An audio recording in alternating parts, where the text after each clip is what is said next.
ओम श्री गंगाई नाथाय नमः। जय श्री गुरुदेव, जय श्री दादा गुरुदेव जी। आप सभी का स्वागत है आज के सत्संग में। मेरा नाम राज शिव है और मैं एक सिद्ध योग साधक हूँ, शिष्य हूँ, गुरु नहीं हूँ। और एक शिष्य होने के नाते जो कुछ भी साधना में मुझे परिवर्तन आते हैं, उन परिवर्तनों को मैं ढिंढोरा पीटता हूँ।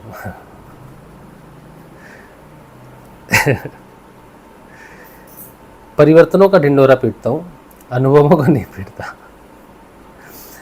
साधना में एक पुरानी कहावत है ना कि तुम्हें साधना में जो कुछ भी अनुभव हो आप वो किसी को बताना नहीं तो तुम्हारी साधना रुक जाएगी। बोलते ना, बहुत समझदार वो जो गुरु ऐसा बोलते थे, बहुत समझदार होते थे। शुरू में तो उनकी बात मुझे समझ में नहीं आई, क्योंकि हम तो ढिंढोरा पीटने वाले लोग हैं अपने परिवर्तनों का। तो हम सोचते थे यार ये पुराने लोगों ने ऐसा क्यों कहा होगा कि साधना में जो तुम्हारे जो कुछ भी अनुभव हो तुम किसी को बताना नहीं तो तुम्हारी साधना बंद हो जाएगी। तो जब हम इस लाइन में धकेल दिए गए, हमें धक्का मार के खींच के घसीट कर जब अध्यात्म में लाया गुरुजी ने, तो फिर हमारा अनुभव होना शुरू हुआ साधकों के साथ कि साधक कैसे होते हैं। साधक बड़े विचित्र होते हैं, नए साधक होते हैं। इतनी वैरायटी कहीं नहीं है जितनी वैरायटी साधकों में मिलती है। नॉर्मल मनुष्य तो जो साधना नहीं करते वो सब एक ही प्रकार के हैं, लेकिन जब जो साधना में आ जाता है फिर वो अलग अलग रंग खिलते हैं उनके। बड़ी वैरायटी है साधकों की। तो साधना में आए तो लोगों से जब मिलना, गुरु भाई जिन्हें हम गुरु भाई गुरु बहनें कहते हैं ना, यही। तो इनके जब हम अनुभव सुनते थे ना इनके शुरू में, तो लगता था यार बड़ी ज़बरदस्त चीज़ है साधना। मतलब क्या ही बात है, वाह। छोटा सा बच्चा एक बता रहा है, छोटा बच्चा बता रहा है, मैं गुरुजी को देख रहा हूँ, गुरुजी बैठे हैं, मैं गुरुजी को देख सकता हूँ। तो सभी जितने भी बड़े लोग हैं क्या कह रहे, बच्चों का मन बड़ा साफ होता है, बच्चों को गुरुदेव दिखते हैं। फिर कुछ और, गुरु भाई हमको गुरुदेव खुली आंखों से दिखते हैं, ऐसा वैसा वो सब। फिर एक एक अनुभव आए लोगों के, ऐसे अनुभव कि हम सोचते थे भाई क्या ही बात है। तो बड़े हम हो जाते थे उनके, मतलब उनके लिए बड़ा हमें ये लगता था कि इनको इतने अच्छे अनुभव होते हैं, हमें कब होंगे। हमें तो नहीं होता कोई भी अनुभव। हम तो बैठते हैं ध्यान में और हमारा मन जो है ये विचार में चला जाता है। ध्यान में बैठो, बाद में विचार पहले शुरू हो जाते हैं। ये हमें तो सिर्फ विचार ही आते हैं, हम तो ध्यान में जाते ही नहीं। इन्हें तो ध्यान में जाते ही सीधे गुरुदेव दिखते हैं। ध्यान में जीते आकाश मंडल दिखता है, ध्यान में जाते ही ये दिखता है, शिव दिखता है, कभी काली, कभी शिव, कभी ये कभी वो। रोज ही एक ना एक भगवान आए हुए हैं दर्शन देने। रोज दर्शन देने प्रभु। कभी आ रहे हैं शिव जी, लो जी हम आ गए। कभी कृष्ण जी आ रहे हैं, कभी देवी शक्ति आ रही है, कभी काली आ रही है, कभी दुर्गा आ रही, कभी कुछ, सब आ रहे हैं रोज। कहते हैं वाह क्या ही बात है, सभी देवी दर्शन, सभी देवियों के भगवानों के दर्शन हो गए, सब। वाह क्या ही बात है। तो हमें तो कुछ नहीं दिखता, हम तो आंखें बंद करें तो अंधेरा और विचार अलग से। फिर जब हमें अनुभव होने लगे, फिर जब हम साधना में हम खुद आगे बढ़े, तब हमने देखा कि यार ये तो बड़ी विचित्र लीला है। तब हमें धीरे धीरे समझ में आया कि जो पुराने जो गुरु होते थे उन्होंने कहा किसी को कि बेटा तुम अपनी अनुभव किसी को नहीं बताना, वो इसलिए बताया कि साधना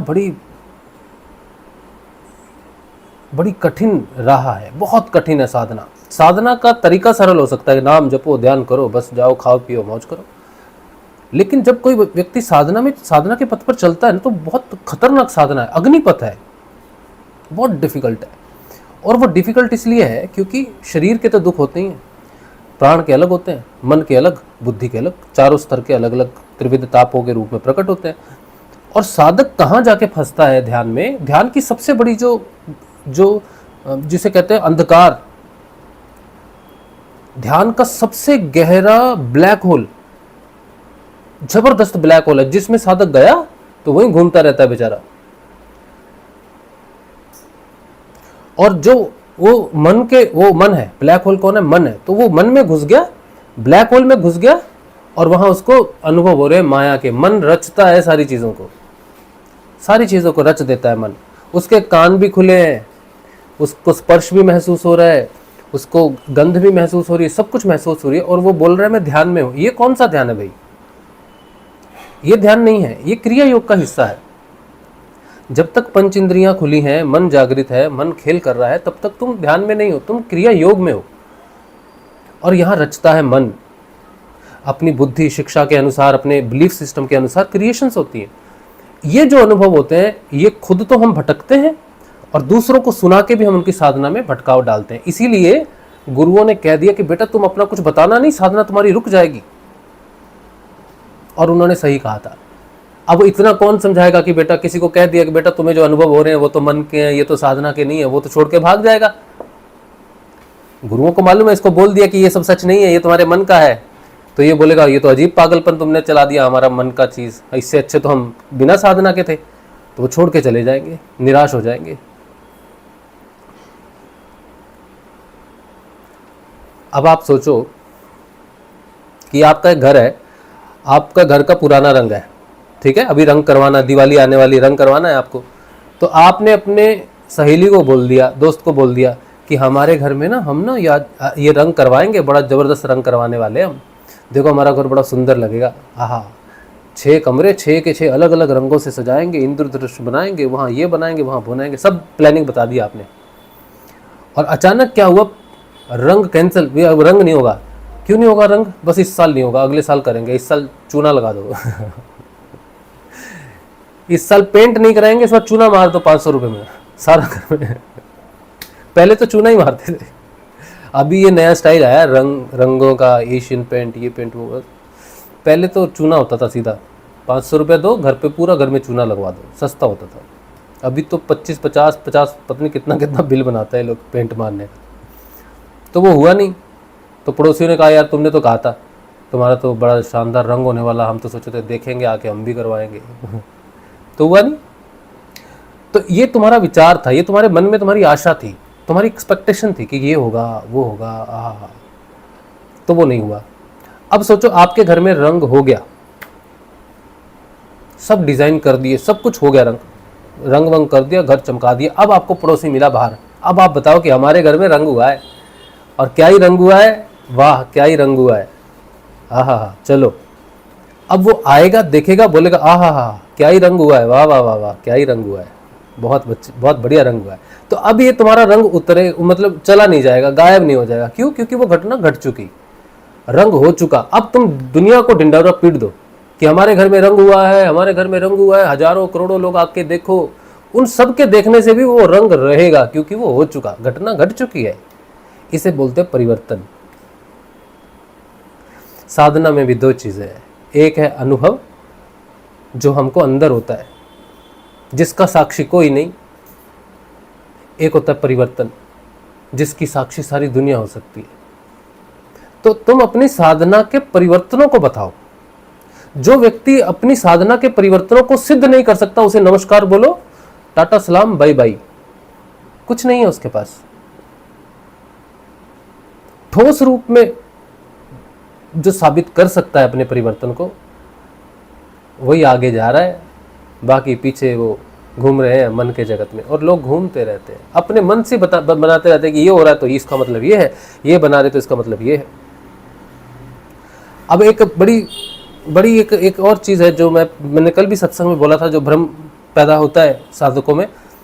सभी साधकों को सिर में अगर कुछ होने लग जाए तो उन्हें लगता है सहस्रार में पहुंच गए, सहस्रार में कुछ काट रहा है, सहस्रार में कुछ घुस, या सिर में कुछ घूम रहा है तो लगता है कि सहस्रार में है। और इतनी जानकारी होनी चाहिए आपको, अगर आपके सिर में सब कुछ घूम रहा है, यहाँ पर घूमता ही जा रहा है 10 वर्षों से 20 वर्षों से, वो कोई एक गुरु बहन है, उन्होंने कहा क्लीनिंग प्रोसेस है, तो वो क्लीनिंग प्रोसेस नहीं है। क्योंकि आप मेरी बात समझने की कोशिश करो कि आज्ञा चक्र के बाद कोई इंद्रिया है नहीं, ठीक है। सहस्रार में कुछ अनुभव कैसे करोगे? इस शरीर से कैसे अनुभव करोगे? नहीं कर सकते आप प्राण, आप सुषुम्ना नाड़ी से जैसे प्राण में घुसते हो ना, ये गए वो गए, कहाँ गए पता नहीं। सुषुम्ना में प्रवेश करते ही साधक निकल जाता है माया से बाहर चला जाता है, माया से। पंच इंद्रियां, 6 इंद्री, 6ठी इंद्री, मन, इन सबसे बाहर चला जाता है। कोई अनुभव नहीं है। सुषुम्ना नाड़ी पूरी ब्रह्मांड को पार करके चली जाती है, पूरी माया जगत को बाईपास कर देती है। कोई अनुभव नहीं होता। जो व्यक्ति यात्रा में सीधा जाता है, गुरु कृपा से जाता है, उसको माया का कोई अनुभव नहीं है। बिल्कुल नहीं रुकता माया में कहीं भी, ना वो ब्रह्मांड के सूरज, चांद, सितारे, ये लोग, वो लोग, पताल लोग, सूर्य लोग, ये लोग, कहीं नहीं रुकता। सीधा जाता है आज्ञा चक्र पर, माया से बाहर। कोई अनुभव नहीं उसको। और तुमने पताल लोक देखा, तुमने सूर्य लोक देखा, तुमने ये लोक देखा, वो लोक देखा, ठीक है, देख लिया, बहुत बढ़िया बात है। अब मुझे ये बताओ, इसका परिवर्तन क्या है? इसका फायदा क्या है? कोई फायदा नहीं है साधना में। साधना में फायदा है तुम्हारे अंदर शरीर में जब परिवर्तन होते हैं, तुम्हारे ग्लैंड्स परिवर्तन होते हैं, तुम्हारा भोजन परिवर्तित होता है, तुम्हारी दृष्टि बदल जाती है, तुम्हें माया दिखने लगती है। माया सूक्ष्म है, माया का रोल दिखने लगता है, माया का रूप दिखने लग जाता है। दिखने का मतलब अब ये मत समझना कि जैसे इन आंखों से देखा जाता है वैसे ही सत्य से देखा जाता है। नहीं, देखने का अर्थ अलग होता है। देखना सूक्ष्म भी होता है, जो इस दृष्टि से अलग है। ये उसे दृष्टि बोल सकते हैं। और दृष्टि जरूरी नहीं है कि भौतिक दृष्टि की तरह ही दृष्टि हो। दृष्टि का मतलब होता है कि मैं जानता हूं, जैसे किसी का भाव पढ़ लिया मन में, जैसे आपने भाव पढ़ लिया, आप कहते हैं ना ये व्यक्ति आया बड़ा खुश है, भाई बहुत बहुत मुबारक हो, आपने एक नया बंगला खरीदा है, हाँ, बहुत ही खुशी की बात है। तो वो आपको बधाई देके खुशी खुशी चलेगा। आपने कहा खुश नहीं है, ये अंदर से जल रहा है। आपको कैसे पता? आपने कैसे देखा वो अंदर से जल रहा है? नहीं देखा ना, तो फिर भी आपको पता है कि वो अंदर से ईर्ष्या कर रहा है। देखा ना, तो कैसे देखा? ये वो देखना नहीं है जो भौतिक आंखों से देखना होता है। तो सत्य की दृष्टि भी ऐसी होती है भाई, कि माया दिखती है, भाव दिखते हैं, इच्छाएं दिखती हैं, बंधन दिखते हैं, रोग दिखते हैं, भय दिखता है, ईर्ष्या दिखती है, ये सब दिखते हैं सूक्ष्म में। जैसे ये सूक्ष्म है वैसे ही दृष्टि भी सूक्ष्म है। जैसे ये स्थूल पदार्थ हैं सारे, इनके लिए स्थूल दृष्टि है, वैसे ही प्राणमय कोश, भावात्मक कोश सूक्ष्म है, उसके लिए सूक्ष्म दृष्टि है। मनोमय कोश, मनोमय विज्ञान, उसके लिए दृष्टि अलग है। तो वो हर जगत में देखने की क्षमता आ जाती है। तुमने पहचान लेते हो कि ये आनंद में डूबा हुआ है, फंसा हुआ है। आनंद में भी व्यक्ति फंसता है। तो साधना में जब आप में परिवर्तन आएगा ना, तो आपका व्यवहार बदल जाएगा। व्यवहार इसलिए बदलेगा क्योंकि आपके अंदर कुछ परिवर्तन हुआ है।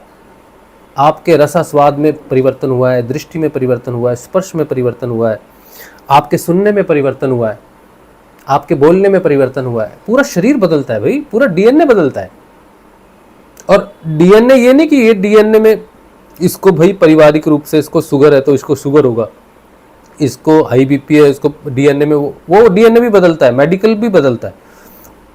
लेकिन एक डीएनए ये भी है कि हमारा जो संरचना है, जो हमारा व्यक्तित्व है, उसमें परिवर्तन होने लग जाता है बहुत ज़्यादा।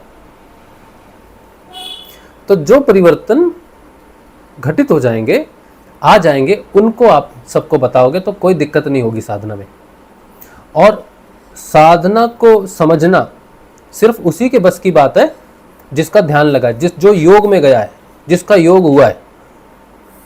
केवल वही ध्यान, वही साधना के विषय को एक्सप्लोर कर सकता है, जान सकता है क्या हो रहा है, क्या परिवर्तन हो रहा है। दृष्टि सिर्फ उसी के पास है और किसी के पास दृष्टि नहीं है। जो व्यक्ति अभी योग में है, क्रिया योग में है, या किसी भी योग में है, नाद योग में है, जप योग में है, लय योग में है, सहज योग, कोई भी योग है, बहुत तरह के योग है, किसी भी योग में है, वो साधना के विषय में नहीं जानता। वो पुस्तकें लिख सकते हैं क्योंकि यहाँ पढ़ा, वहाँ देखा, ये देखा, लेकिन उसमें रस नहीं है।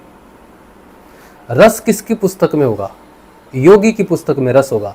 जिसका योग हो गया, आत्मा और परमात्मा का मिलन हो रहा है जिसके अंदर, जो आज्ञा चक्र में भ्रुकुटी में जा रहा है, जिसको टिकट मिल गई है, जिसकी एंट्री हो गई है आज्ञा चक्र में, वो नीचे भौतिक जगत को देख सकता है। जब जब जब वो ध्यान में जाता है और वापिस आता है माया जगत में, तो वो देख लेता है कि क्या हो रहा है। चेतना बढ़ जाती है, उसकी दृष्टि बढ़ जाती है, प्रकाश ज़्यादा हो जाता है, ज़्यादा समझ में आता है, हर ध्यान के साथ परिवर्तन आता है उसमें।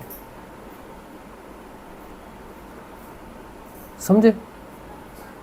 तो आप कभी सत्संग, ये सत्संग जो है किसका है? सत्संग किसी व्यक्ति का अधिकार नहीं है ज्ञान के ऊपर में, या उसका ज्ञान है। कुछ लोग कहते हैं ना इसका ज्ञान चुरा लिया, उसका ज्ञान चुरा लिया। नहीं, किसी का कोई ज्ञान नहीं चुरा सकता। ज्ञान किसी के पिताजी की तिजोरी में बंद नहीं है। कोई कहे शिव का ज्ञान है, नहीं जी, क्यों शिव का ज्ञान क्यों होगा? कोई कहे कृष्ण का ज्ञान है, गीता में कृष्ण भगवान ने ज्ञान दिया है, बिल्कुल नहीं। ज्ञान किसी की प्रॉपर्टी नहीं है, किसी से भी संबंधित नहीं है। इसीलिए तो वेदों में ना कृष्ण का नाम है, ना शिव का नाम है, ब्रह्म का नाम है। तो वेद, तो ज्ञान किसका है? आत्मा का प्रकाश है ज्ञान। तो जिसकी आत्मा जागृत हो जाएगी, उसके अंदर प्रकाश हो जाएगा, वो प्रकाश ही ज्ञान है। अब तुम बताओ, सूरज का प्रकाश चंद्रमा पे पड़ता है ना, चंद्रमा पे प्रकाश, तो क्या चंद्रमा उसका प्रकाश चुरा सकता है? नहीं, वो तो प्रकाश पड़ रहा है उसके ऊपर में। तो इसी तरह से जब हम कोई ऐसी पुस्तक पढ़ते हैं जिसमें आत्मज्ञान लिखा होता है, किसी ने पढ़ लिया और उसने वो चीज़ बोल दी, तो इसका मतलब ये नहीं कि वो सूर्य हो गया क्योंकि उसने चुरा लिया, वो ज्ञान चुरा के खुद अपने नाम पर करके वो भी वही हो गया। ऐसा नहीं हो सकता। पता चल जाएगा कि किसका है। यही तो विशेषता है आत्मा की, यही तो विशेषता है आध्यात्मिक यात्रा की, कि जो व्यक्ति आध्यात्मिक पथ पर चलता है, जो व्यक्ति स्वयं अनुभव करता है, मतलब स्वयं उस योग को प्राप्त करता है, वही उसी का है वो। इसीलिए तो जो हुए, जितने ऋषि हुए, उनके नाम से हम उन्हें जानते हैं कि उन्होंने ये लिखा है, उन्होंने ये लिखा, उन्होंने वो लिखा है। बाकी सारे जिज्ञासु रह जाते हैं। जो सोचता है कि मैंने पढ़ लिया और मैं पढ़ा सकता हूँ, समझा सकता हूँ। पढ़ाते हैं गीता, बहुत लोग गीता के कोर्स होते हैं। बड़े बड़े इंस्टीट्यूट में जब आचार्य की उपाधि दी जाती है तो कहाँ से आते हैं लोग? बड़े कायल हो जाते हैं ऐसे लोगों के। अरे इसने IIT किया है, अरे इसने IIM किया है, अरे इतना पढ़ा लिखा व्यक्ति, अरे अध्यात्म में आ गया। पढ़ाई क्या है? एक किसान अगर अध्यात्म में आता है तो उसकी कोई रिस्पेक्ट नहीं है। वो किसान है, उसके पास क्या ही है, अध्यात्म में तो जाना है इन्होंने। एक IIT से, IIM से कोई व्यक्ति आ जाएगा, उसको लोग सर आंखों में बिठा लेते हैं। अरे भाई इतनी बड़ी नौकरी छोड़ दी, अमेरिका में 10 करोड़ की नौकरी छोड़ दी। इन लोगों की दृष्टि है कि कोई व्यक्ति 10 करोड़ छोड़ के आ गया अध्यात्म में तो बहुत बड़ा हो गया, वो बहुत मशहूर हो गया, मतलब उसने क्या ही कर दिया। कुछ भी नहीं है। 10 करोड़ क्या, ब्रह्मांड की पूरी संपत्ति अध्यात्म के कण को खरीद नहीं सकती। और जितने भी IIT लोग हैं या IIM के लोग हैं, ये देखेंगे ये टीचिंग प्रोसेस में चले जाते हैं, वेद पढ़ाना शुरू करेंगे या गीता पढ़ा रहे हैं, सब पढ़ा रहे हैं, कुछ ना कुछ देख लेंगे, सब पढ़ा रहे हैं। जिनको ये नहीं मालूम कि आत्मा जागृत होती है, उसके प्रकाश में ज्ञान प्रकट होता है। कुछ भी नहीं पढ़ाया जा सकता। तुम जो IIT IIM में पढ़ के आए, तुम्हें लगता है कि अध्यात्म भी पढ़ने से हो जाएगा? नहीं होगा।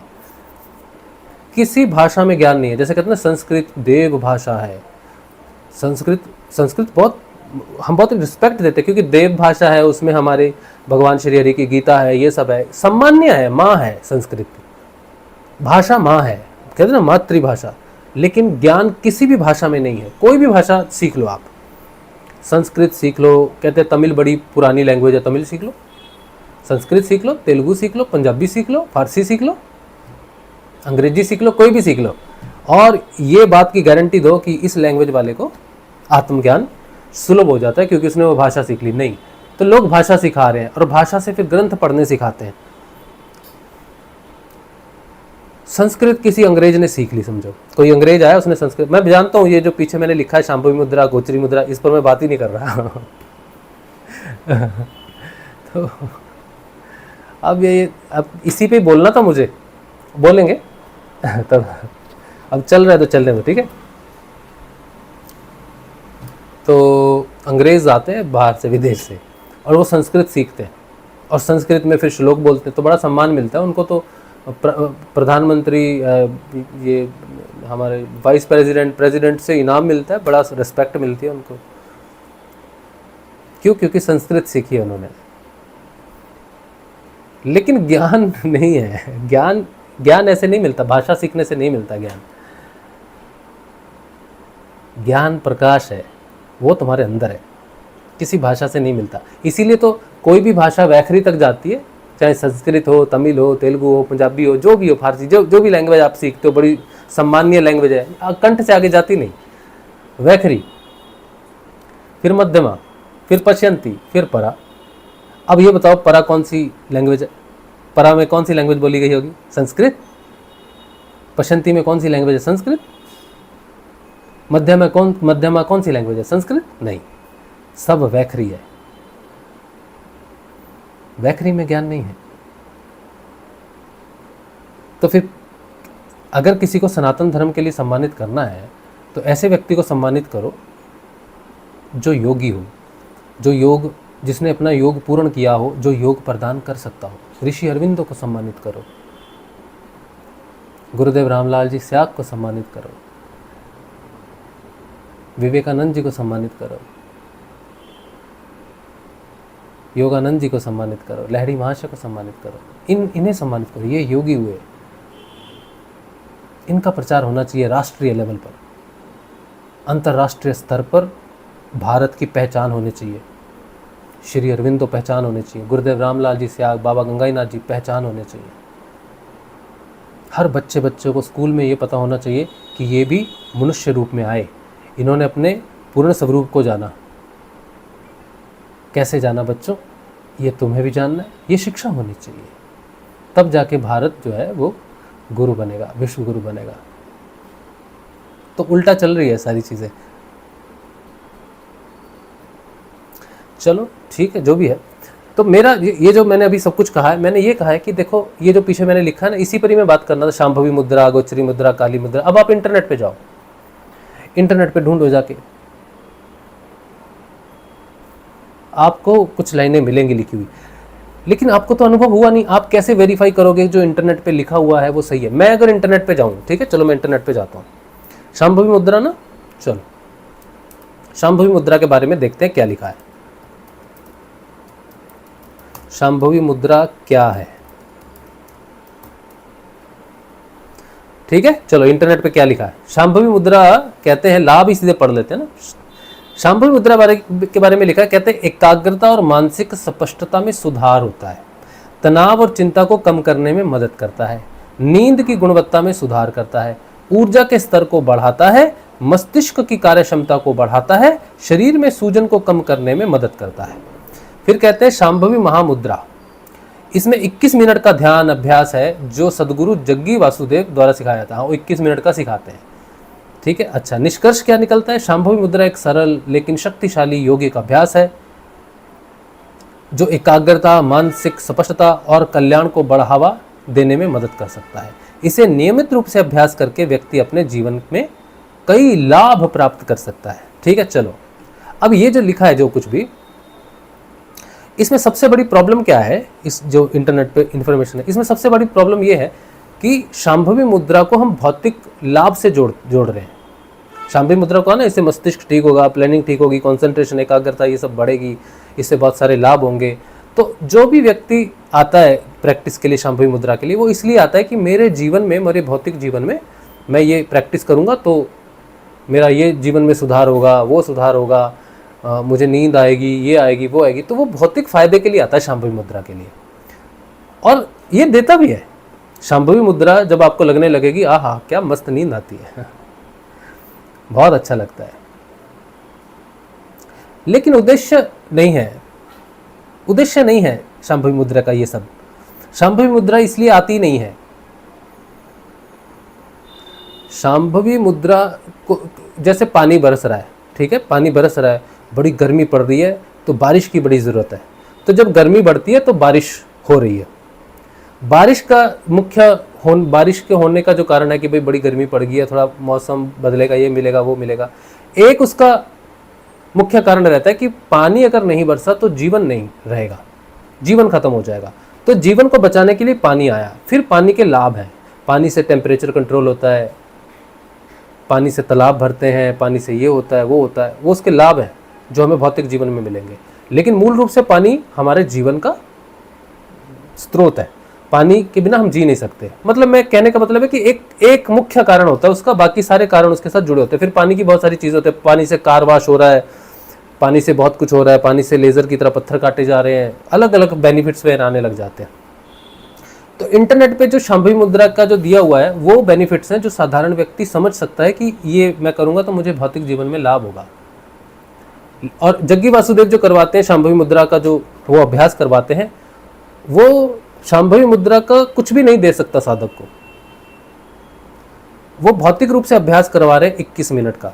21 मिनट में आप पिनियल ग्लैंड पे कंसंट्रेट करते हो, पिनियल ग्लैंड से एक रस स्रावित होता है। शांभवी मुद्रा का मतलब है, अच्छा मैं पहले बता दूं शांभवी मुद्रा क्या है।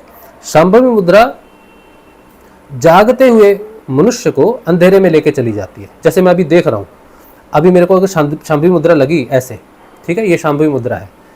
अब इस समय मेरी आंखों के सामने अंधेरा है। जैसे ही आंखों में अंधेरा हो जाता है तो हमारा जो पिनियल ग्लैंड है ना वो अंधेरे में काम करता है, एक्टिवेट हो जाता है। पिनियल ग्लैंड का मतलब होता है विष्णु ग्रंथि। विष्णु ग्रंथि का मतलब होता है, विष्णु ग्रंथि का मतलब है हृदय चक्र और मणिपुर चक्र। वो खुलनी शुरू हो जाती है, हृदय की ग्रंथि खुलनी शुरू हो जाती है। भगवान विष्णु का जो उनकी जो शिक्षाएं हैं या भगवान विष्णु का जो प्रादुर्भाव हो रहा है किसी के अंदर, भगवान विष्णु जहां प्रकट होंगे वहां क्या होगा, संभाव होगा, प्रेम होगा। ठीक है, तो नरसिंह मेहता जी ने एक भजन लिखा, वैष्णव जन तो तेने कहिए जे प्राण पीड़ पराई जाने रे। वो गाना, पर दुखे उपकार करे तो मन अभिमान न आने रे। वैष्णव जन तो तेने कहिए जे। ये भजन नरसिंह मेहता जी ने लिखा। ये शांभवी मुद्रा का फायदा है। शांभवी मुद्रा से जो परिवर्तन आते हैं नरसिंह मेहता जी ने भजन में लिखे हैं। विष्णु भगवान की जागृति होती है, पिनियल ग्लैंड एक्टिवेट हो जाता है। पिनियल ग्लैंड के एक्टिवेट होती, पिनियल ग्लैंड से एक रस स्रावित होता है जिससे पूरा शरीर रिजुवेनुएट होता है, जवानी सदैव बनी रहेगी। पिनियल ग्लैंड अगर 100% एक्टिवेट रहे तो व्यक्ति कभी बूढ़ा नहीं हो सकता। 8 साल की उम्र के बाद पिनियल ग्लैंड डिके होना शुरू हो जाता है, मतलब काम करना बंद। 8 साल तक वो 100% काम करता है। 8 साल तक बच्चा जो भी होता है वो जवान है, लेकिन जैसे ही वो 9 साल का हो गया समझो बुढ़ापे की तरफ बढ़ गया। आपने वो सुना ना, सनत कुमार, सनत सनंदन, वो जो हमारे 4 ऋषि हैं, वो 8-8 साल के हैं। उनको कहा जाता है 8-8 साल के 2 बार। 8 साल से ज़्यादा उनको नहीं काउंट किया जाता। 100% पिनियल ग्लैंड काम करता है 8 साल की उम्र तक। और अगर कोई शांभवी मुद्रा में बैठा है तो वो पिनियल ग्लैंड को एक्टिवेट कर देता है। विष्णु भगवान जो है वो पालन करता है, पालन कर रहे हैं, सस्टेन कर रहे हैं। तो ये जो आपका शरीर है ये सस्टेन हो जाएगा, इसमें कभी कोई विकार नहीं आएगा, कभी बुढ़ापा नहीं आएगा अगर पिनियल ग्लैंड 100% एक्टिवेट हो जाए। और शांभवी मुद्रा जितनी देर व्यक्ति को लगी रहती है उतनी देर विष्णु ग्रंथि खुलती है, पिनियल ग्लैंड एक्टिवेट हो जाता है, रस में स्रावित होते हैं। जितनी भी बीमारियां शरीर में होती है, जितनी भी थकावट शरीर में होती है, सारी रिलैक्स हो जाती है। जैसे जो लाभ आपको सोने में होता है, जब आप रात को सोते हो तो सारा शरीर रिफ्रेश कब क्यों होता है, क्योंकि पिनियल ग्लैंड एक्टिवेट हो गया। इसी को अगर हम शांभवी मुद्रा से लगाएंगे तो उसका कई गुना ज़्यादा इफेक्ट मिलता है। निद्रा से कहीं ज़्यादा इफेक्ट मिलता है शांभवी मुद्रा से शरीर को।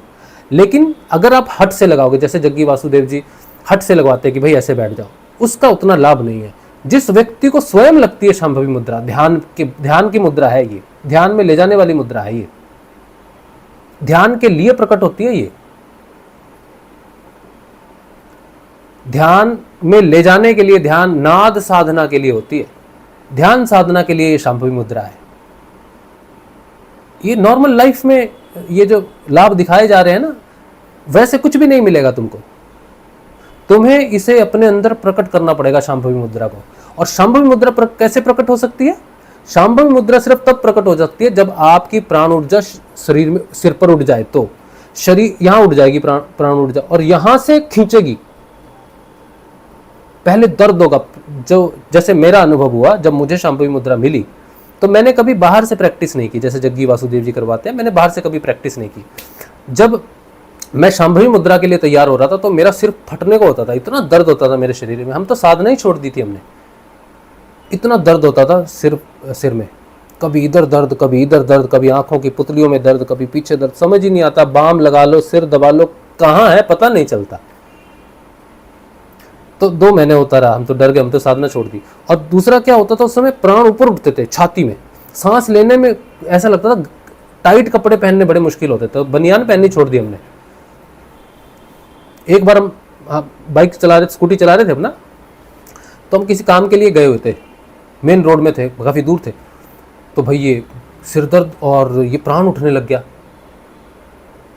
अब हमने कहा, अब हमको घबराहट, हमें लगा हम तो मरे, अब तो मर जाएंगे, सांस रुक रही है। तो मैंने वो गाड़ी अपनी लगाई साइड में, मैंने कमीज खोली सड़क पे, बनैन खोली बनैन नहीं पहनेंगे, फिर मैंने कई वर्षों तक बनैन नहीं पहनी। मुझे लगता था कि टाइट कपड़े पहन रहे, सांस लेने में खतरा। तो शांभवी मुद्रा के लिए प्राण ऊपर उठता है, पंच प्राण है, उप प्राण है, ऊपर उठते हैं, सिर में दर्द होता है, सिर की नाड़ियां खोली जाती हैं, कुंडलिनी शक्ति खोलती है उसको। और फिर हमने साधना छोड़ दी, फिर साधना में वापस आए, वो अलग कहानी है। 2.5 साल बाद फिर से उसी पॉइंट पर पहुंचे जहां पर साधना छोड़ी थी, सिर दर्द होता था ये सब। 2.5 साल के बाद जब फिर से वहीं पहुंचे, फिर से वो दर्द प्रकट हुआ। हम कहा ले भाई, ये तो इसीलिए तो साधना छोड़ी थी, अब फिर से हो गया काम ये। तब तो हम समर्पित हो गए थे, हमने कहा था अब सिर फटे या कुछ भी हो, अब तो जो होगा देखा जाएगा, साधना नहीं छोड़ेंगे। तो मुझे 1 हफ्ता हुआ, फिर वो 1 हफ्ता हुआ, और जिस दिन वो सिर दर्द बंद हुआ, उस दिन मैं ऑफिस में बैठा था ऐसे करके। मेरे पास वो वीडियो भी है, मैं वीडियो भी होगा तो मैं बाद में दिखाऊंगा, मुझे याद करवा देना आप। तो ऑफिस में बैठे, तो हमें मालूम भी नहीं, ऑफिस में काम कर रहा कंप्यूटर पे, कुछ रिलैक्स महसूस हुआ, तो आंखें ऐसे चढ़ गई, ऐसे बैठ गए। हमें पता भी नहीं कि हमारी आंखें ऊपर चढ़ी हुई है क्योंकि सहज हो गया ना। अगर आप खुद ऐसे करोगे ना, तो आपको लगेगा अपने आंखें ऊपर, मुझे नहीं लगता बिल्कुल भी। हमें तो जो ऐसे जो आपको देख रहे हैं, इसमें ज़्यादा कष्ट है हमको। अगर कोई कहे आराम से बैठ जाओ, तो हम ऐसे बैठेंगे तो हमको लगेगा हम ज़्यादा आराम से बैठे हुए हैं। ये हमारी सहज अवस्था हो गई, ठीक है, आंखें ऊपर। तो हम बैठे, तो हमारे जो हमारी सीट थी ऑफिस में, उसके पास में ही ये होता था, बड़े होते ना, एक कैबिन छोटे छोटे बना देते हैं एक बड़े हॉल में, वैसा ही था, क्यूबिकल्स। तो वो प्रिंटर था मेरे डेस्क के इस तरफ, प्रिंटर था। तो एक लड़का आया ऑफिस का प्रिंट लेने के लिए, प्रिंट दिया होगा उसके, किसी ने प्रिंट लेने के लिए आया कि प्रिंट लेके आ। तो मैं ऐसे बैठा हूँ, और वो आया, उसने प्रिंट नहीं लिया, वो भाग गया, वो दूर चला गया। वो दूर से जाके बता रहा, ओ राजू बैठा है योगी की तरह आंखें चढ़ा के, क्या हो गया उसको। तो वो डर गया। तो जब थोड़ा सा मुझे किसी ने बताया क्या हुआ भाई, मैंने कहा क्या हुआ, तो वो मेरे को देख रहे सारे। तो मैंने उनसे पूछा क्या ऐसे क्यों देख रहे हो, तो बोला मुझे तुमसे डर लग रहा है। मैंने कहा क्यों, तो बोला तुम्हारी आंखें ऐसे योगी की तरह ऊपर चढ़ी हुई हैं। मैंने कहा कब, मुझे तो नहीं पता योगी की तरह कुछ हो रहा है, मुझे पता भी नहीं है कि मुझे शांभवी मुद्रा लगी हुई। फिर मैंने कहा अच्छा ठीक है। तो मैंने अपना मोबाइल रखा सामने, और फिर मैंने कहा चलो देखते हैं क्या हो रहा है। तो मैं सहज अवस्था में बैठ गया। तो जब मैंने अपना वीडियो रिकॉर्ड करके देखा कि मेरी सहज अवस्था क्या है, तब देखता हूँ कि मेरी आंखें ऊपर चढ़ी हुई। आहा क्या आनंद है, क्या शांति मिल रही है शरीर में, क्या ऐसा लग रहा है जैसे मेरे पैर दबा रहा है, कोई कंधे दबा रहा है, मतलब इतना आराम मिल रहा है ना शरीर में, इतनी सहज भाव की। आहा अभी लेट जाओ, सो जाओ, तो बस न दिन है न रात है, सो जाओ। तो ऑब्वियसली शांभवी मुद्रा से शरीर रिलैक्स होना शुरू हो गया, और बहुत बेनिफिट हुए उसके। बहुत ज़्यादा शरीर में दर्द रहता था बहुत, मेरे को स्पॉन्डिलाइटिस था बहुत सीवियर, वो दर्द खत्म हो गया स्पॉन्डिलाइटिस का। स्पॉन्डिलाइटिस है, दर्द नहीं है। नहीं तो कोई बाय की चीज़ खा लेते थे, राजमा खा लेते थे, तो मरने वाली हालत हो जाती थी। आज हमने राजमा खाया है, हमको कोई दर्द नहीं है, आज ही खाया राजमा, कोई दर्द नहीं है। बाय होती है राजमा में। और हम आपको बता रहे हैं, हमने राजमा खा के सुबह खा के गए ऑफिस में दोपहर को खाया, और रात को फिर जब घर वापस आ रहे थे, बस में ऐसे जगह नहीं मिली तो लटक के खड़े रहे। और जब हम बस से उतरे, तो आप यकीन करो, मैंने ज़िंदगी में इतना दर्द कभी नहीं सहा। बात का दर्द बोलते उसको।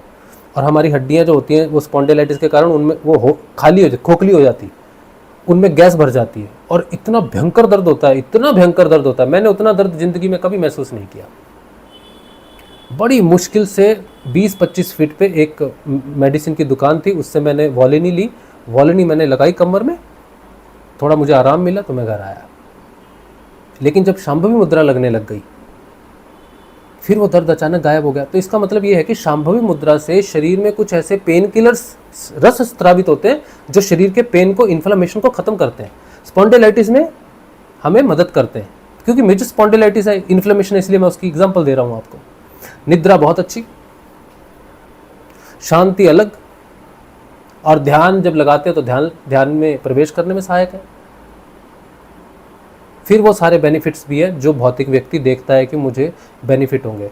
लेकिन पहला बेनिफिट क्या है? पहला बेनिफिट है पिनियल ग्लैंड को एक्टिवेट कर देना। और क्योंकि वो कुंडलिनी करवाती है, इसीलिए माँ जब देखती है कि शरीर में कुछ हो रहा है तो वो शांभवी मुद्रा लग जाती है। और बड़ी जिद्दी मुद्रा होती है शांभवी मुद्रा। शुरू में तो बड़ी जिद्दी होती, लगती रहती, खुलती नहीं आंखें। हम रास्ते में चलते थे, लिफ्ट में जाते थे, घर आते थे, बस में बैठते थे, तो काला चश्मा, रात को काला चश्मा लगा के बस में आता था मैं। क्यों? क्योंकि मेरी मुंह, सिर पे काला चश्मा और मुंह पे रुमाल बांधता था। क्यों? क्योंकि आंखें ऊपर चढ़ी रहती थी ऐसे करके और जीभ बाहर। तो ऐसे करके दोनों मुद्रा, काली मुद्रा, शांभवी मुद्रा। और तीसरी मुद्रा उसके साथ क्या होता था? शांभवी मुद्रा लगी, ठीक है, काली मुद्रा लगी और आकाशीय मुद्रा।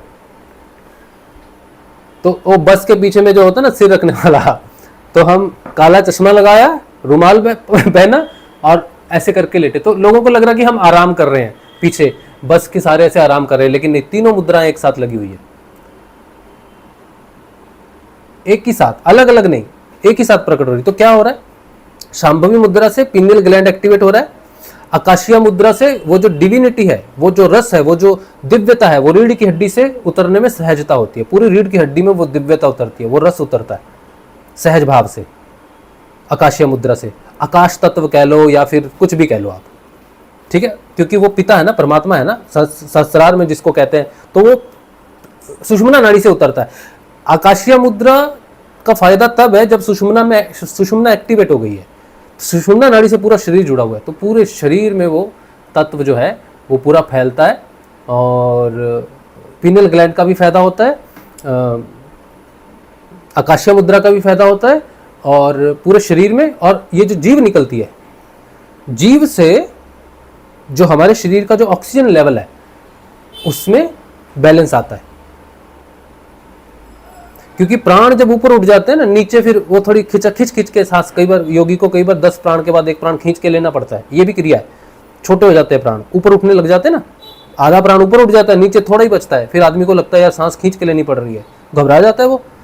तो उस केस में फिर काली मुद्रा प्रकट होती है, ऑक्सीजन के लेवल को बढ़ा देती है योगी के शरीर में। तो तीनों मुद्राएं एक साथ, शांभवी, आकाशीय और आकाशीय, शांभवी मुद्रा की वेरिएशन है अगोचरी मुद्रा। अब देखो शांभवी मुद्रा यहाँ पर भी कॉन्सेंट्रेट करती है ऐसे करके, यहाँ पर भी करती है ऐसे करके, ये ऐसे यहाँ नाक पर आ गई, नाक के टिप पर आ गई, सिर्फ इस नाक के टिप पर, फिर इस नाक के टिप पर, फिर ऊपर के नाक के टिप पे, फिर ये भौएं दिखती हैं यहाँ पर, ये भौएं दिखती हैं, ऐसे हो गया। फिर सहज हो जाती है तो आंखें बंद हो जाती है, आंखें ऊपर ही रहती है लेकिन सहज हो जाती है। शुरुआत में कैसे होती है? शुरुआत में ऐसे होती है, भौं को देखती है बस दृष्टि, तो साफ पता लगता है कि आंखें खुली है, व्यक्ति के ऊपर है। लेकिन जैसे जैसे आप गहरे जाओगे वैसे वैसे ये जरूरत नहीं पड़ती, पलकें ढक जाती हैं। फिर आदमी ऐसा पड़ा हुआ है, उसको दूसरे व्यक्ति को पता नहीं है कि मैं शांभवी मुद्रा में बैठा हूं, बस आंखें बंद है लेकिन मैं शांभवी मुद्रा में हूं। तो ये गहरे लेवल पे चले जाते हैं जब शुरुआत में आंखें खुली रहती है। और अगोचरी मुद्रा जो नाक पर टिप पर लगती है, ये सीधी मूलाधार को एक्टिवेट करती है। अगोचरी मुद्रा नाक पे टिकी, सीधा मूलाधार पेनिट्रेट होना शुरू होता है। ये नाक की पूरी हड्डी जो है, ये पूरी रीढ़ की हड्डी है। मेरा नाक तो थोड़ा सा छोटा है, टेढ़ा है, लेकिन नाक तो नाक ही है, टिप से लेकर यहाँ तक, ये पूरा मूलाधार से आज्ञा चक्र तक ये पूरा रास्ता है। अब सिर्फ आंखों की क्रिया से सारे चक्रों को पेनिट्रेट कर सकती है अगोचरी मुद्रा।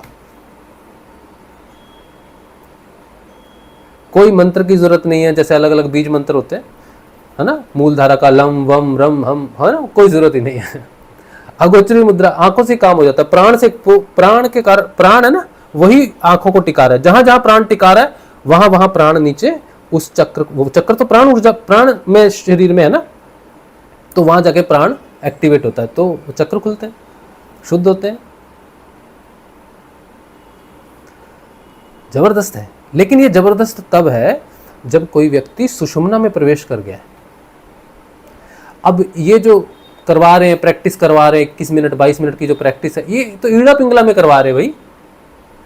शांभवी मुद्रा को ईड़ा पिंगला में क्या लाभ होगा तुमको? कुछ भी नहीं।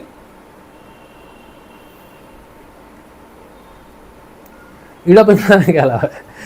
सुषुम्ना से जब शांभवी ऊपर से नीचे उतरती है ना, तब उसका लाभ है, सारे लाभ है। तब आध्यात्मिक लाभ भी है, भौतिक लाभ भी है। लेकिन आप सुषुम्ना ईड़ा पिंगला से करोगे तो सिर्फ भौतिक लाभ होगा, आध्यात्मिक लाभ कुछ नहीं है इसमें। जो आत्मा ही जागृत ना हो तो कौन सा आध्यात्मिक लाभ भाई? कौन सा कंसंट्रेशन, कौन सी एकाग्रता, कौन सा ध्यान? ध्यान क्यों है? क्यों लगता है ध्यान?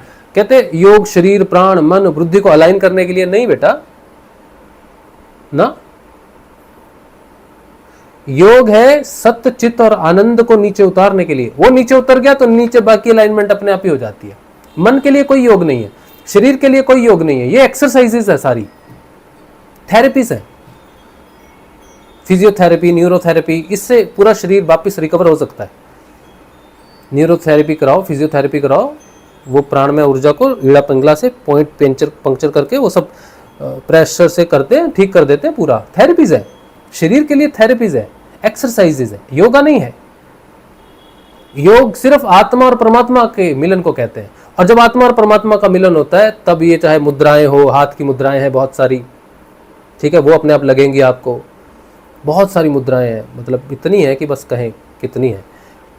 आंखों की मुद्राएं हैं, ये सारी। तो ये सारी क्यों है? ये जो हाथों की जितनी भी मुद्राएं होती हैं, ये हमारे शरीर के 5 तत्वों को बैलेंस करने के लिए होती हैं। और आंखों की जितनी भी मुद्राएं होती हैं, ये हमारे ग्लैंड्स को ठीक करने के लिए या ग्लैंड्स की वर्किंग फंक्शन को ठीक करने के लिए होता है। और ध्यान किसके लिए होता है? ध्यान होता है पिट्यूटरी ग्लैंड के लिए। शांभवी मुद्रा पिनियन ग्लैंड को एक्टिवेट करती है, पिट्यूटरी को नहीं करती। लेकिन ध्यान किसको एक्टिवेट करता है? पिट्यूटरी ग्लैंड को। उसको बोलते हैं मास्टर ग्लैंड। पिट्यूटरी ग्लैंड महाग्लैंड है, उससे थायराइड जुड़ा हुआ है, पेनक्रियास जुड़ी हुई है, लीवर जुड़ा हुआ है, एड्रेनल क्या बोलते हैं वो जुड़ा हुआ है। जब व्यक्ति ध्यान में जाता है तब मास्टर ग्लैंड एक्टिवेट होता है। और जब मास्टर ग्लैंड एक्टिवेट होता है बाकी सारे ग्लैंड अपने आप ठीक होने शुरू हो जाते हैं। ये ध्यान का जादू है। और ध्यान कौन सा ध्यान? इंद्रियातीत ध्यान। सुषुम्ना में जाके आज्ञा चक्र में, ये है प्रयागराज, ये है स्नान। मेरी बीवी ने बोला मुझे, जब यहाँ पे प्रयागराज का मेला लगा था ना, अभी थोड़े दिन पहले कुंभ लगा था ना, तो वो बहुत जिद कर रही थी कि नहीं, को 144 साल है, ये है वो है, तो चलो वहाँ जाना है। ज़रूरत नहीं है उस चीज़ की, तुम यहाँ डुबकी लगाओ ध्यान की, सुषुम्ना नाड़ी में, ईड़ा पिंगला सुषुम्ना, ये प्रयागराज है। गुरुदेव कहते हैं यही जो योग स्थान है, यहाँ पर डुबकी लगाने से मुक्ति होती है, वहाँ नहीं। प्रयागराज में लाभ क्या है? अगर आप प्रयागराज में या कहीं कुंभ में जाके आप डुबकी लगाओगे तो आपको साधना का रास्ता मिलेगा जो मोक्ष की तरफ जाता है। लेकिन जिसे ऑलरेडी साधना का रास्ता मिल गया, समर्थ सदगुरुदेव मिल गए, आत्म जागृति मिल गई और उसका यहाँ योग हो रहा है, उसके लिए प्रयागराज की कोई वैल्यू नहीं है। वहां डुबकी लगा ली होगी किसी जन्म में, तो बोल के इस जन्म में ये प्रयागराज मिला, अंदर भी है ना।